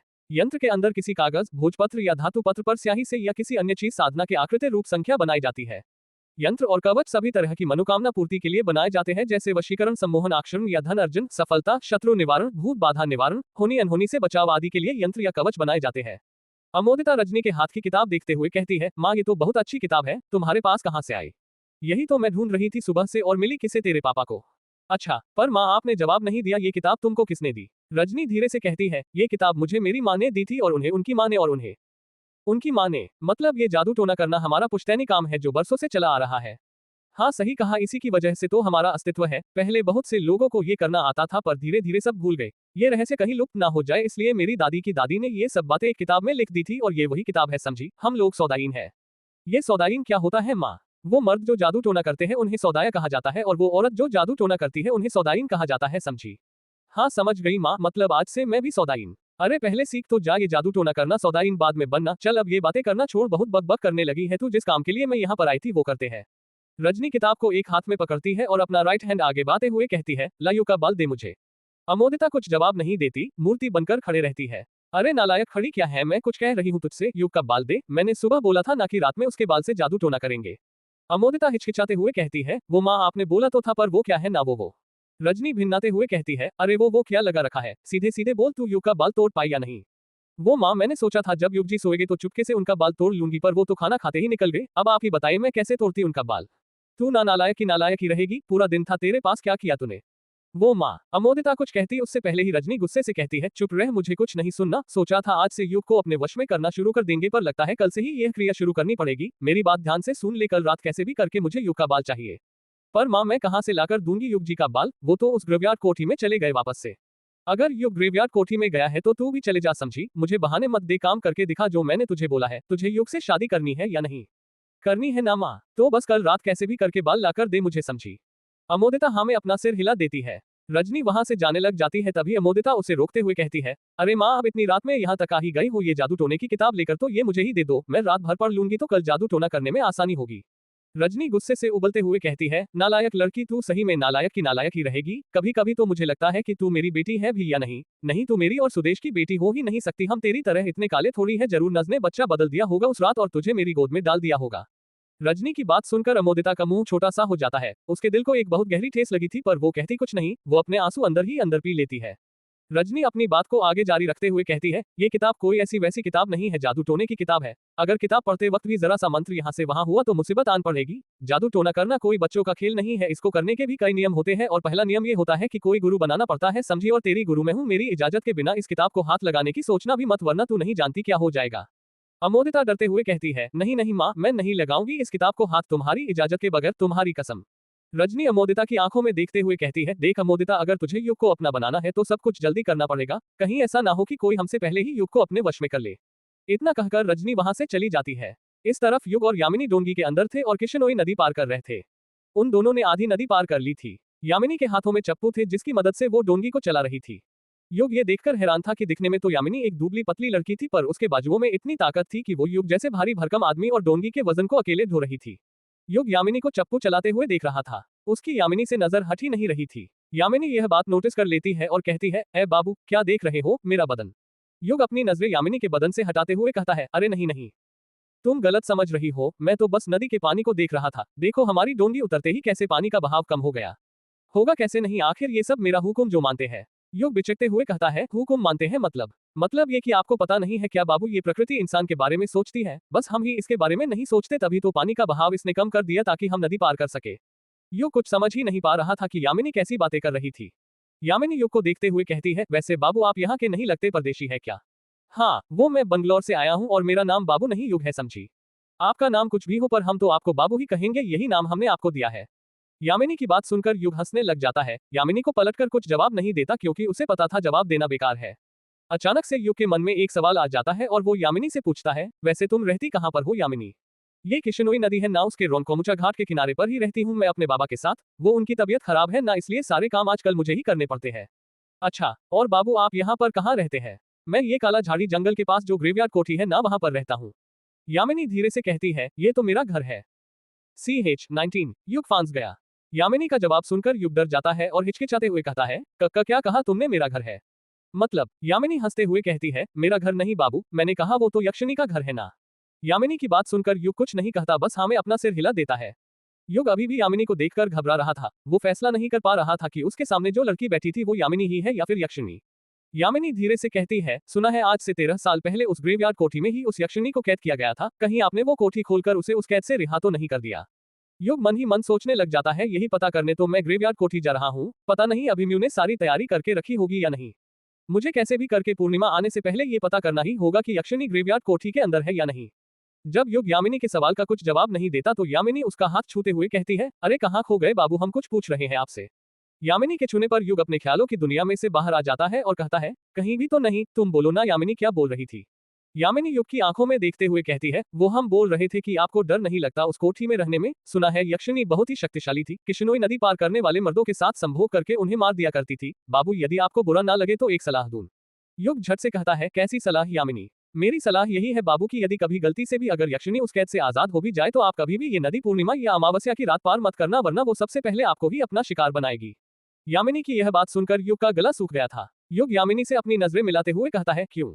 तुम ऐसा क्यों बोल रही हो यामिनी? यामिनी बेफिक्र होकर बोलती है, क्यों क्या? बाबू आप दिखते ही इतने अच्छे हो कि आपको देखते से ही किसी भी लड़की का आप पर दिल आ जाए, तो फिर वो तो यक्षिणी है। अगर मैं यक्षिणी होती ना तो आपको ही अपना शिकार बनाती। यामिनी की बात सुनकर युग समझ नहीं पा रहा था कि वो क्या बोले, वो मन ही मन मुस्कुराने लग गया। वो पहली बार एक ऐसी गांव की लड़की को देख रहा था जो ऐसे बेधड़क होकर बातें किया करती थी। यामिनी को देखकर कई बार युग को उसकी एक्स गर्लफ्रेंड शालिनी की याद आई थी। युग की जिंदगी से शालिनी के चले जाने के बाद आज तक युग ने किसी लड़की से इतनी बातें नहीं की थी जितनी नदी पार करते वक्त उसने यामिनी से कर ली थी। पता नहीं क्या जादू था यामिनी के चेहरे और बदन में जिससे युग चाहकर भी अपने आप को यामिनी से बात करने से नहीं रोक पा रहा था। इस तरफ ग्रेवयार्ड कोठी के अंदर अभिमन्यु, काया और कछुआ साथ साथ जमीन पर बैठे हुए थे। उन तीनों के सामने शराब की 3 बोतल रखी हुई थी, साथ ही कुछ डिस्पोजल और 2 बिस्लेरी पानी की बोतल भी थी। कछुआ उबते हुए कहता है, यार तुम लोग किसका इंतजार कर रहे हो, बोतल सामने रखी है, जल्दी जल्दी पहिया बनाओ और कार्यक्रम शुरू करो। काया कछुए पर बिचकते हुए कहता है, अरे पागल, पहले युग को तो आने दे, जिसकी कोठी है उसकी इजाजत के बिना ही कार्यक्रम शुरू कर देंगे क्या? यार इसमें इजाजत वाली क्या बात हो गई, युग दोस्त है हमारा, वो थोड़ी हमें उसके घर में कार्यक्रम करने से मना करेगा। आखिर वो दोस्त ही क्या जिसकी प्रॉपर्टी यूज करने के लिए पहले उसकी इजाजत लेनी पड़े।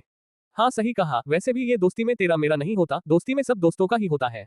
काया अभिमन्यु के कंधों पर हाथ मारते हुए कहता है, क्यों अभिमन्यु, क्या बोलता है, शुरू करे कार्यक्रम। अभिमन्यु काया की बात का कुछ जवाब नहीं देता, वो तो मन ही मन काया और कछुए को गालियां दे रहा था। सोच रहा था पता नहीं इन दोनों कमीनों को कैसे भनक लग गई कि मैं यहाँ पर हूँ और साले यहाँ पर आ गए कार्यक्रम करने। सोचा था आज अपने भूत पकड़ने वाले डिवाइसों की मदद से यक्षिणी का पता लगाऊंगा कि वो ग्रेवयार्ड कोठी में है या नहीं, पर इन दोनों बेवकूफों ने सब चौपट कर दिया। बचपन में भी ये दोनों मेरे सारे काम बिगाड़ते थे और अभी भी बिगाड़ने में लगे हुए हैं। अभिमन्यु ये सब सोच ही रहा था कि तभी कछुआ शराब की बोतल को अपने हाथ में लेता है और उसे चूमते हुए कहता है, बस जान थोड़ी देर फिर तुम सीधा मेरे अंदर होगी और मेरी प्यास बुझाऊंगी।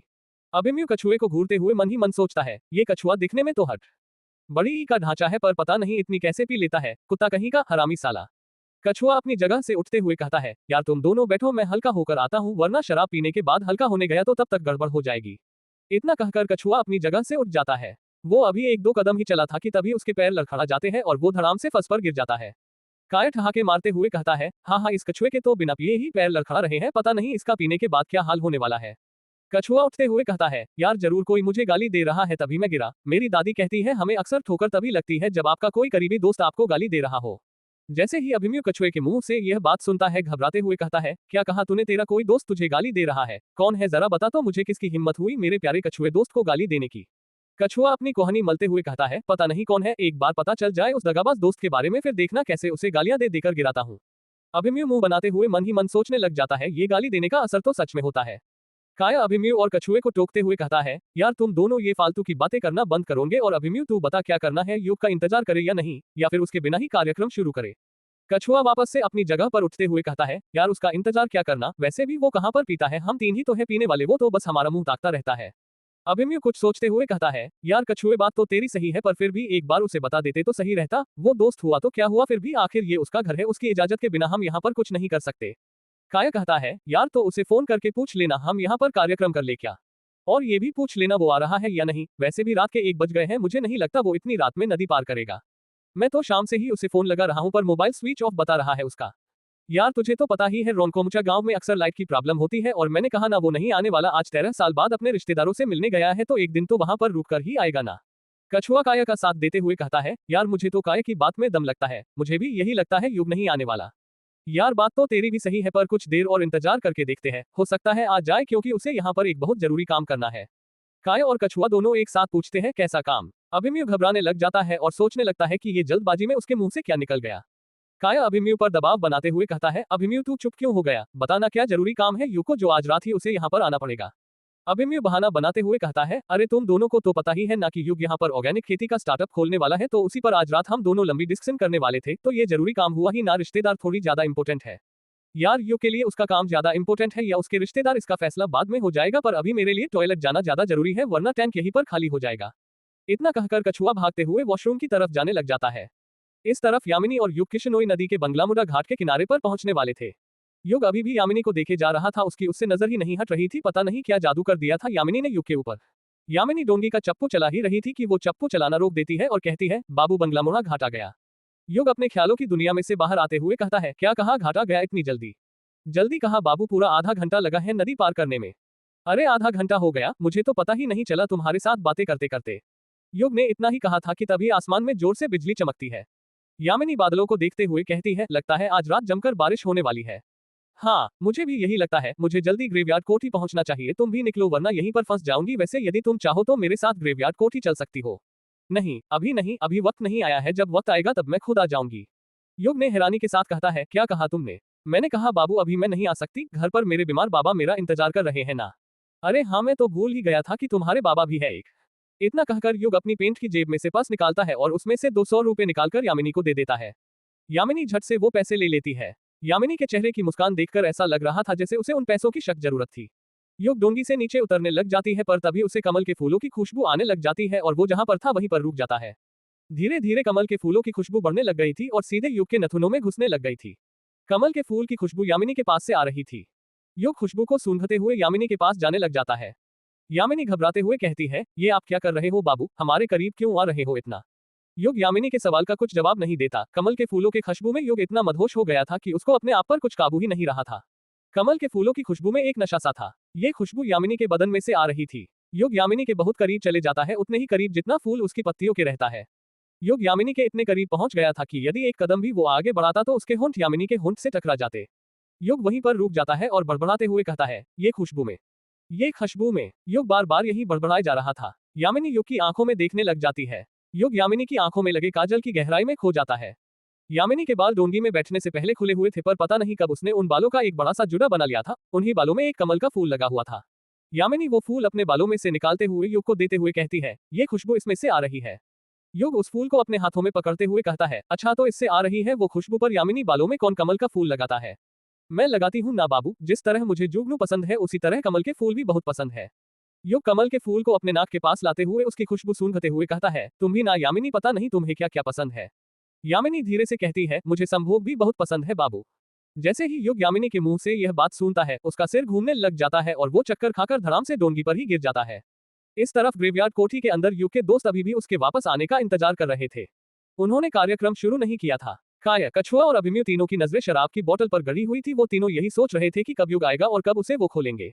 काया उबते हुए कहता है, यार अब ना मुझसे एक पल भी सब्र नहीं होता, मैं नहीं कर सकता। युग का इंतजार, उसे आना होता तो वो आ चुका होता। मेरी बात मानो, वो वहीं उसके बड़े पापा के घर रुक गया होगा। हमें कार्यक्रम शुरू कर देना चाहिए। कछुआ भी काया का साथ देते हुए कहता है, हाँ यार तू ठीक कहता है, अब मुझसे भी और इंतजार नहीं हो रहा है। इससे अच्छा तो हम लोग मेरे घर में प्रोग्राम कर लेते। अभिमन्यु मुंह बनाते हुए कहता है, क्या कहा तूने? तेरे घर? कछुए बोलने से पहले जरा सोच तो लिया कर कि क्या बोल रहा है। अगर तेरे घर में प्रोग्राम करते ना तो सारी शराब तो तेरी दादी ही पी जाती। याद है ना पिछली बार जितनी बोतल हम तीनों ने मिलकर खाली नहीं की थी, उतनी तेरी दादी ने अकेले कर दी थी। कछुआ शर्माते हुए कहता है, यार वो तो दादी है, वो भी अपने जमाने की शेरनी थी। तुम्हें नहीं पता, मेरी दादी ने ना बड़े बड़े कामों को अंजाम दिया है। दादी ने मुझे बताया था, एक बार जब वो किश्नोई नदी पर गई थी तो उन्होंने वहां पर यक्षिणी का देखा था। कछुआ अपनी बात पूरी करता उससे पहले ही काया उसे बीच में टोकते हुए कहता है, यार तूने तो अभी पी भी नहीं है और पीने के पहले ही फेंक रहा है। यार मैं फेंक नहीं रहा हूँ, सच बता रहा हूँ, दादी की कसम, उन्होंने ही मुझे बताया था। जब कछुआ अपनी दादी की कसम खाता है तो काया और अभिमन्यु दोनों को उसकी बात पर भरोसा हो जाता है, क्योंकि कछुआ अपनी दादी से बहुत प्यार करता था, कभी उनकी झूठी कसम नहीं खा सकता था। अभिमन्यु गहरी सांस लेते हुए कहता है, तो फिर यक्षिणी ने तेरी दादी को अपना शिकार नहीं बनाया? कैसे बना थी? दादी मर्द थोड़ी थी, यक्षिणी तो मर्दों को अपना शिकार बनाती थी ना, वो भी उनके साथ संभोग करके। काया कछुए को देखते हुए कहता है, तो फिर यक्षिणी ने तेरी दादी को ऐसे ही जाने दिया बिना कुछ करे? यार इसके बारे में तो मैंने पूछा ही नहीं, पर बस दादी ने मुझे ये बताया था कि उनका और यक्षिणी का एक बार आमना सामना हुआ था, वो भी किश्नोई नदी पर। अब दादी अभी तक जिंदा है तो जाहिर सी बात है यक्षिणी ने उन्हें जाने दिया होगा। अभिमन्यु खुश होते हुए कहता है, यार मैं नहीं कहता था यक्षिणी अच्छी औरत है, देखिए उसकी अच्छाई का सबूत है, तभी तो उसने ये कछुए की दादी को जाने दिया। काया अभिमन्यु की बात से डिसएग्री करते हुए कहता है, मैं नहीं मानता तेरी बात। मान ले अगर यक्षिणी अच्छी है तो तू ही बता कि वो मर्दों को अपना शिकार क्यों बनाया करती थी। यार अभिशाप के कारण, अब कितनी बार बताऊं, उसे एक अभिशाप मिला था जिसके कारण वो बुरी बन गई थी। अभिमन्यु ने इतना ही कहा था कि तभी कोई दरवाजा खटखटाता है। कछुआ डरते हुए कहता है, यार इतनी रात में कौन आया होगा? काया बेफिक्र होकर कहता है, लगता है युग आ गया, तुम लोग अब कार्यक्रम शुरू करने की तैयारी करो, पैगा बनाओ, मैं दरवाजा खोलकर आता हूँ। इतना कहकर काया अपनी जगह पर खड़ा होता है और दरवाजा खोलने जाने लग जाता है। कछुआ शराब की और अभिमन्यु बिस्लेरी की बोतल का ढक्कन खोलने लग जाते हैं। जब काया दरवाजा खोलता है तो उसके रोंगटे खड़े हो जाता है, वह मंत्रमुग्ध अवस्था में खड़े हो जाता है। अभिमन्यु की पीछे से आवाज सुनाई देती है, क्या हुआ काया, तू दरवाजे पर खड़ा क्यों हो गया? जल्दी अंदर आना युग को लेकर। काया कुछ जवाब नहीं देता, वह तो चिर अवस्था में खड़ा हुआ था। जब काया 5 मिनट तक कुछ जवाब नहीं देता तो अभिमन्यु और कछुआ दोनों उसके पास जाने लग जाते हैं। दरवाजे के पास आकर उन दोनों के भी रोंगटे खड़े हो जाते हैं। ऐसा लग रहा था जैसे तीनों ने कुछ ऐसा देख लिया था जो उन्हें नहीं देखना चाहिए था।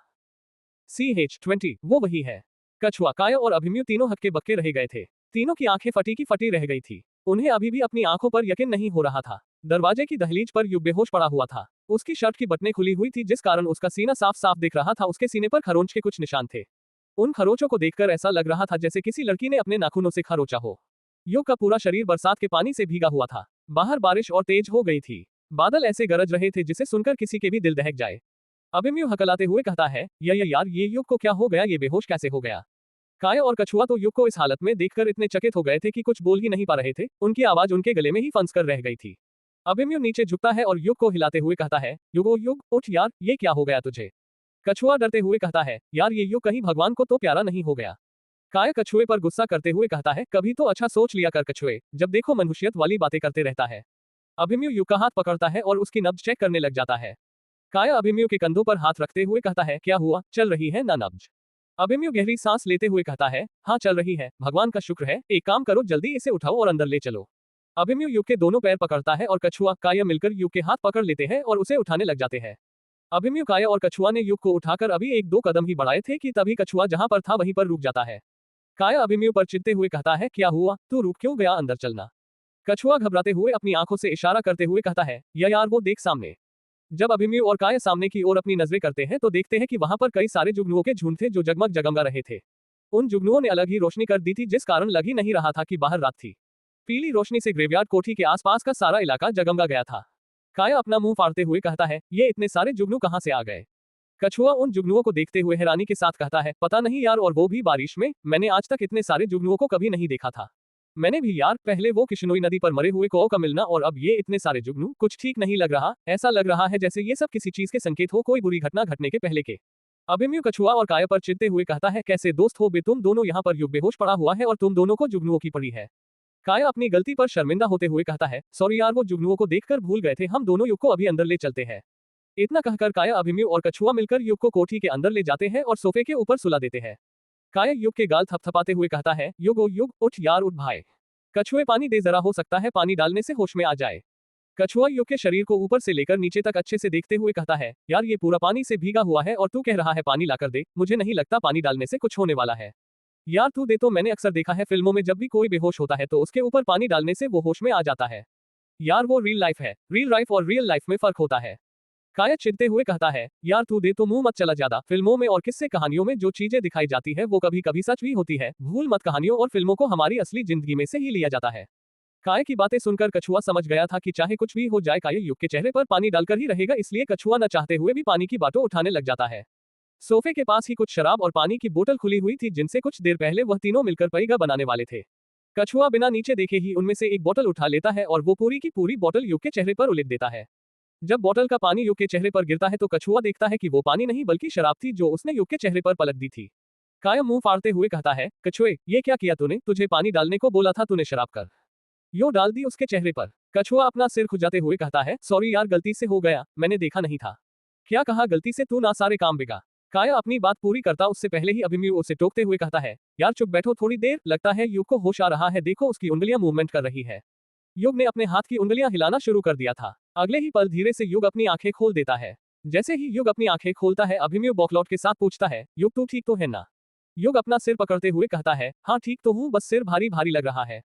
अभिमन्यु अगला कोई सवाल पूछ पाता उससे पहले ही काया युग पर अपना सवाल ताक देता है, युग एक बात बता, तू दरवाजा खटखटाने के बाद बेहोश हुआ या उससे पहले।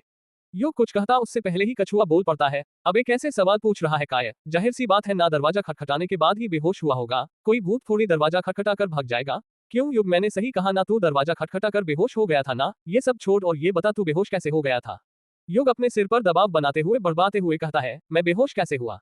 वो लड़की। अभिमन्यु अपनी आंखें बड़ी करते हुए कहता है, तू किस लड़की की बात कर रहा है युग।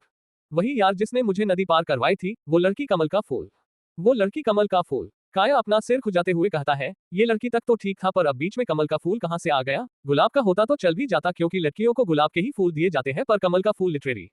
काया हैरानी के साथ पूछता है, तू किस लड़की की बात कर रहा है युग। यार मुझे ना रोनकोमुचा घाट पर एक लड़की। बैककोट। युग ने अभी इतना ही कहा था कि तभी उसे शराब की गंध आने लग जाती है। वो अपने कपड़ों की गंध लेते हुए कहता है, ये मेरे कपड़ों में से शराब की बदबू क्यों आ रही है। कछुआ अपना सिर झुकाते हुए कहता है, यार सॉरी यार, वो तू बेहोश था तो पानी डालने के चक्कर में मैंने गलती से तेरे ऊपर शराब डाल दी। युग इस बात पर कुछ रिएक्शन देता उससे पहले ही अभिमन्यु युग से पूछता है, युग तू इतनी रात में क्यों आया, तुझे नदी पार करने की क्या जरूरत थी, देखा नहीं बाहर कितनी जोरदार बारिश हो रही है। यार कुछ नहीं, वही पुरानी बात, बचपन में पहले पापा का बड़े पापा के साथ झगड़ा होता था और अब उन्होंने मेरा मूड खराब कर दिया इसलिए यहाँ पर आ गया। अभिमन्यु हैरानी के साथ कहता है, मूड खराब कर दिया, पर कैसे और किस बात पर झगड़ा हो गया तेरा आते से ही उनके साथ। युग अपना सिर पकड़ते हुए कहता है, यार अभिमन्यु अभी ना मेरा ना किसी सवाल का जवाब देने का मन नहीं कर रहा है, मेरा बहुत सिर दुख रहा है, मैं कल सुबह सब कुछ बताता हूँ ना। ठीक है तू जा पहले कपड़े चेंज कर ले फिर सो जाना, हम सुबह बात करते हैं इस बारे में। युग अपनी जगह से उठता है और सीढ़ियां चढ़ते हुए अपने कमरे की तरफ जाने लग जाता है। अभिमन्यु मन ही मन सोचने लग जाता है, लगता है आज मुझे अकेले ही यक्षिणी का पता लगाना पड़ेगा। युग के वहां से जाते ही कछुआ कहता है, यार अब तो युग भी आ गया, आकर अपने कमरे में भी चले गया सोने, अब हम लोग कार्यक्रम शुरू करें। काया शराब की बोतल उठाते हुए कहता है, हाँ करते हैं शुरू, वैसे भी एक बोतल तो तू पहले ही युग के चेहरे को पीला चुका है। कुछ ही देर में शराब के कई पईगा बनते हैं और वो सारे पईगा काया, अभिमन्यु और कछुए के शरीर के अंदर उतर जाते हैं। थोड़ी ही देर में तीनों नशे में धुत हो जाते हैं। काया और कछुए को सबसे ज्यादा चढ़ी थी पर अभिमन्यु ने लिमिट से पी थी क्योंकि उसे पता था आज रात उसे एक बहुत जरूरी काम को अंजाम देना था, वो भी अकेले। काया पईगा पीते हुए कहता है, तो अर्ज किया है। उद्धरण चिन्ह। कछुआ झट से काया को रोकते हुए नशे में कहता है, 2 मिनट, एक बात बता, ये तू जब भी शराब पी लेता है तेरे अंदर का शायर क्यों जाग जाता है। काया भी नशे में कहता है, तू नहीं समझेगा कछुआ, ये शराब चीज ही ऐसी है, अंदर जाती है तो सारे गम बाहर निकाल देती है। यार मेरे अंदर के तो गम निकालती नहीं, बस जब भी अंदर जाती है तो बहुत सारा सुसु बाहर निकाल देती है। कछुए की बात सुनकर अभिमन्यु हंसने लग जाता है। काया कहता है, क्योंकि तेरे अंदर गम है ही नहीं कछुए, गम क्या तेरे अंदर तो सारे फीलिंग्स ही नहीं है, तो हम शायर, लेखक, कवि लोगों को नहीं समझ सकता, हमारे अंदर ना बहुत गम होता है, इतना गम कि सागर का पानी भी उसके आगे कम लगे। हम लोगों को जिंदगी में कभी प्यार नहीं मिलता पर अपनी शायरी कहानी के जरिए हम लोगों को प्यार करना सिखाते रहते हैं, उन्हें प्यार की कद्र करना सिखाते रहते हैं। हमारी जिंदगी खुद गमों से भरी रहती है पर हम लोगों के गम भुलाने के लिए लिखते रहते हैं ताकि उन्हें सुकून के 2 पल मिले, वो शब्द पढ़कर समझा। अभिमन्यु एक और पईगा बनाता है और काया को देते हुए कहता है, यार काया तू ये सब छोड़ना और शायरी सुनाना जो सुनाने वाला था। काया एक ही बार में वो पूरा पईगा गटक जाता है और बहकते हुए कहता है, हाँ तो अर्ज किया है। ऊपर वाले को पता था ये दुनिया बड़ी खराब है, इसलिए उसने हम जैसों के लिए बनाई शराब है। उद्धरण चिन्ह। अभिमन्यु दाद देते हुए कहता है, वाह वाह। काया आगे कुछ कहता उससे पहले ही अभिमन्यु आगे का जुमला करते हुए कहता है, जिंदगी के बाद मौत, मौत के बाद जिंदगी है। यही सारे राज जानने के लिए हम सब बेताब है। कछुआ मन ही मन बड़बड़ाते हुए कहता है, तुम दोनों ये राज की बात किसी को बताना मत। मैंने डर के मारे अपनी पेंट पर कर दी पेशाब है। कछुए की बात सुनकर अभिमन्यु और काया अपनी नाक बंद करने लग जाते हैं। कुछ ही देर बाद काया और कछुआ नशे में इतने धुत हो जाते हैं कि अपनी सुध बूध खोकर जमीन पर ही सो जाते हैं, पर अभिमन्यु अभी तक जाग रहा था। आखिर इसी पल का तो वो इंतजार कर रहा था कि कब सब लोग सोए, कब कोठी में शांति हो और वो कब यक्षिणी का पता लगाए। अभिमन्यु बिना किसी हरकत के आराम से अपनी जगह पर से उठता है और अपनी पेंट की जेब में से इंफ्रारेड थर्मोमीटर निकालता है। इंफ्रारेड थर्मोमीटर मोबाइल के आकार का दिखने वाला एक डिवाइस होता है जो बताता है कि तापमान में परिवर्तन किस साइड से हो रहा है, कमरे के अंदर से, बाहर से या किसी और साइड से। ऐसा कहा जाता है कि जहां पर भी अदृश्य शक्तियां होती है वहां का टेम्परेचर कभी भी अपने आप चेंज होते रहता है। इसी तथ्य के आधार पर आज अभिमन्यु ग्रेवयार्ड कोठी के अंदर यक्षिणी है या नहीं इसका पता लगाने वाला था। अभिमन्यु इंफ्रारेड थर्मोमीटर को ऑन कर देता है। उसके अंदर लाल इंडिकेटर लाइट जलने लग जाती है। जब अभिमन्यु की इंफ्रारेड थर्मोमीटर के डिस्प्ले पर नजर पड़ती है तो वो देखता है कि टेम्परेचर 44 डिग्री था। अभिमन्यु चकित होते हुए खुद से कहता है, अरे ये कैसे हो सकता है, बाहर तो बारिश हो रही है, इस वजह से मौसम ठंडा होना चाहिए, इतना ज्यादा टेम्परेचर कैसे हो सकता है। लगता है जरूर कुछ गड़बड़ है, एक काम करता हूँ, बाहर का टेम्परेचर चेक करके देखता हूँ। इतना कहकर अभिमन्यु अपने कदम दरवाजे की ओर बढ़ाने लग जाता है। जैसे जैसे वो अपने कदम दरवाजे की ओर बढ़ाते जा रहा था उसके माथे पर बड़ी बड़ी पसीने की बूंदें आती जा रही थी। वो पसीने के कारण भीगने लग गया था। जब अभिमन्यु दरवाजा खोलता है और अपना इंफ्रारेड थर्मोमीटर दरवाजे के बाहर निकालकर बाहर का टेम्परेचर नोट करता है तो उसकी आंखें फटी की फटी रह जाती है। बाहर का टेम्परेचर 28 डिग्री था। अभिमन्यु अपने माथे का पसीना पोंछते हुए कहता है, ये कैसे हो सकता है, इतना डिफरेंस कैसे हो सकता है अंदर और बाहर के टेम्परेचर में। इसका मतलब यह है कि यक्षिणी कहीं नहीं गई है, वो इसी ग्रेवयार्ड कोठी में है। इस ग्रेवयार्ड कोठी में कोई ना कोई अदृश्य शक्ति जरूर है। इतना कहकर अभिमन्यु घूट गले से नीचे उतारता है। अभिमन्यु झट से दरवाजा बंद कर देता है और यह पता करने की कोशिश करने लग जाता है कि अगर यक्षिणी ग्रेवयार्ड कोठी के अंदर है तो कहां पर है। अभिमन्यु अपना हाथ लंबा करता है और इंफ्रारेड थर्मोमीटर को अपने लेफ्ट राइट करने लग जाता है। जैसे ही अभिमन्यु अपना पहला कदम आगे बढ़ाता है हैरानी के साथ कहता है, ये क्या टेम्परेचर एक कदम आगे बढ़ाते ही कम कैसे हो गया। इंफ्रारेड थर्मोमीटर का टेम्परेचर 43 डिग्री हो गया था। अब जैसे जैसे अभिमन्यु अपने कदम कोठी के अंदर की ओर बढ़ाते जा रहा था टेम्परेचर कम होते जा रहा था। इंफ्रारेड थर्मोमीटर में डिस्प्ले पर ऊपर की तरफ का एरो दिख रहा था जिसका मतलब था कि वो अदृश्य शक्ति ऊपर है।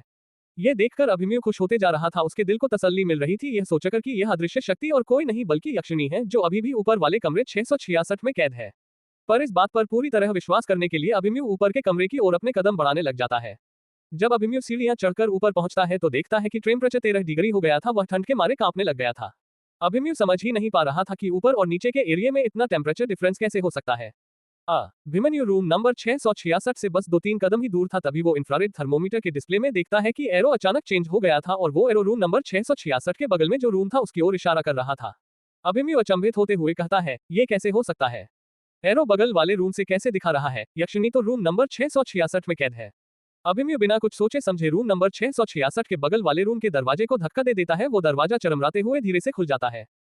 आज के लिए बस इतना ही। अगर आप इस कहानी के बारे में और अधिक जानकारी चाहते हैं तो पढ़ते रहिए कहानी यक्षिणी। और अगर आपको ये कहानी पसंद आए हो तो प्लीज लाइक, सब्सक्राइब और शेयर करें। धन्यवाद। Folded hands. आज के लिए बस इतना ही। अगर आप इस कहानी के बारे में और अधिक जानकारी चाहते हैं तो पढ़ते रहिए कहानी यक्षिणी। और अगर आपको ये कहानी पसंद आए हो तो प्लीज लाइक, सब्सक्राइब और शेयर करें। अगर आप हमारे चैनल को लाइक करते हैं तो हमें और अधिक मोटिवेशन मिलती है इस तरह की और कंटेंट बनाने के लिए। धन्यवाद। Folded hands, folded hands, folded hands.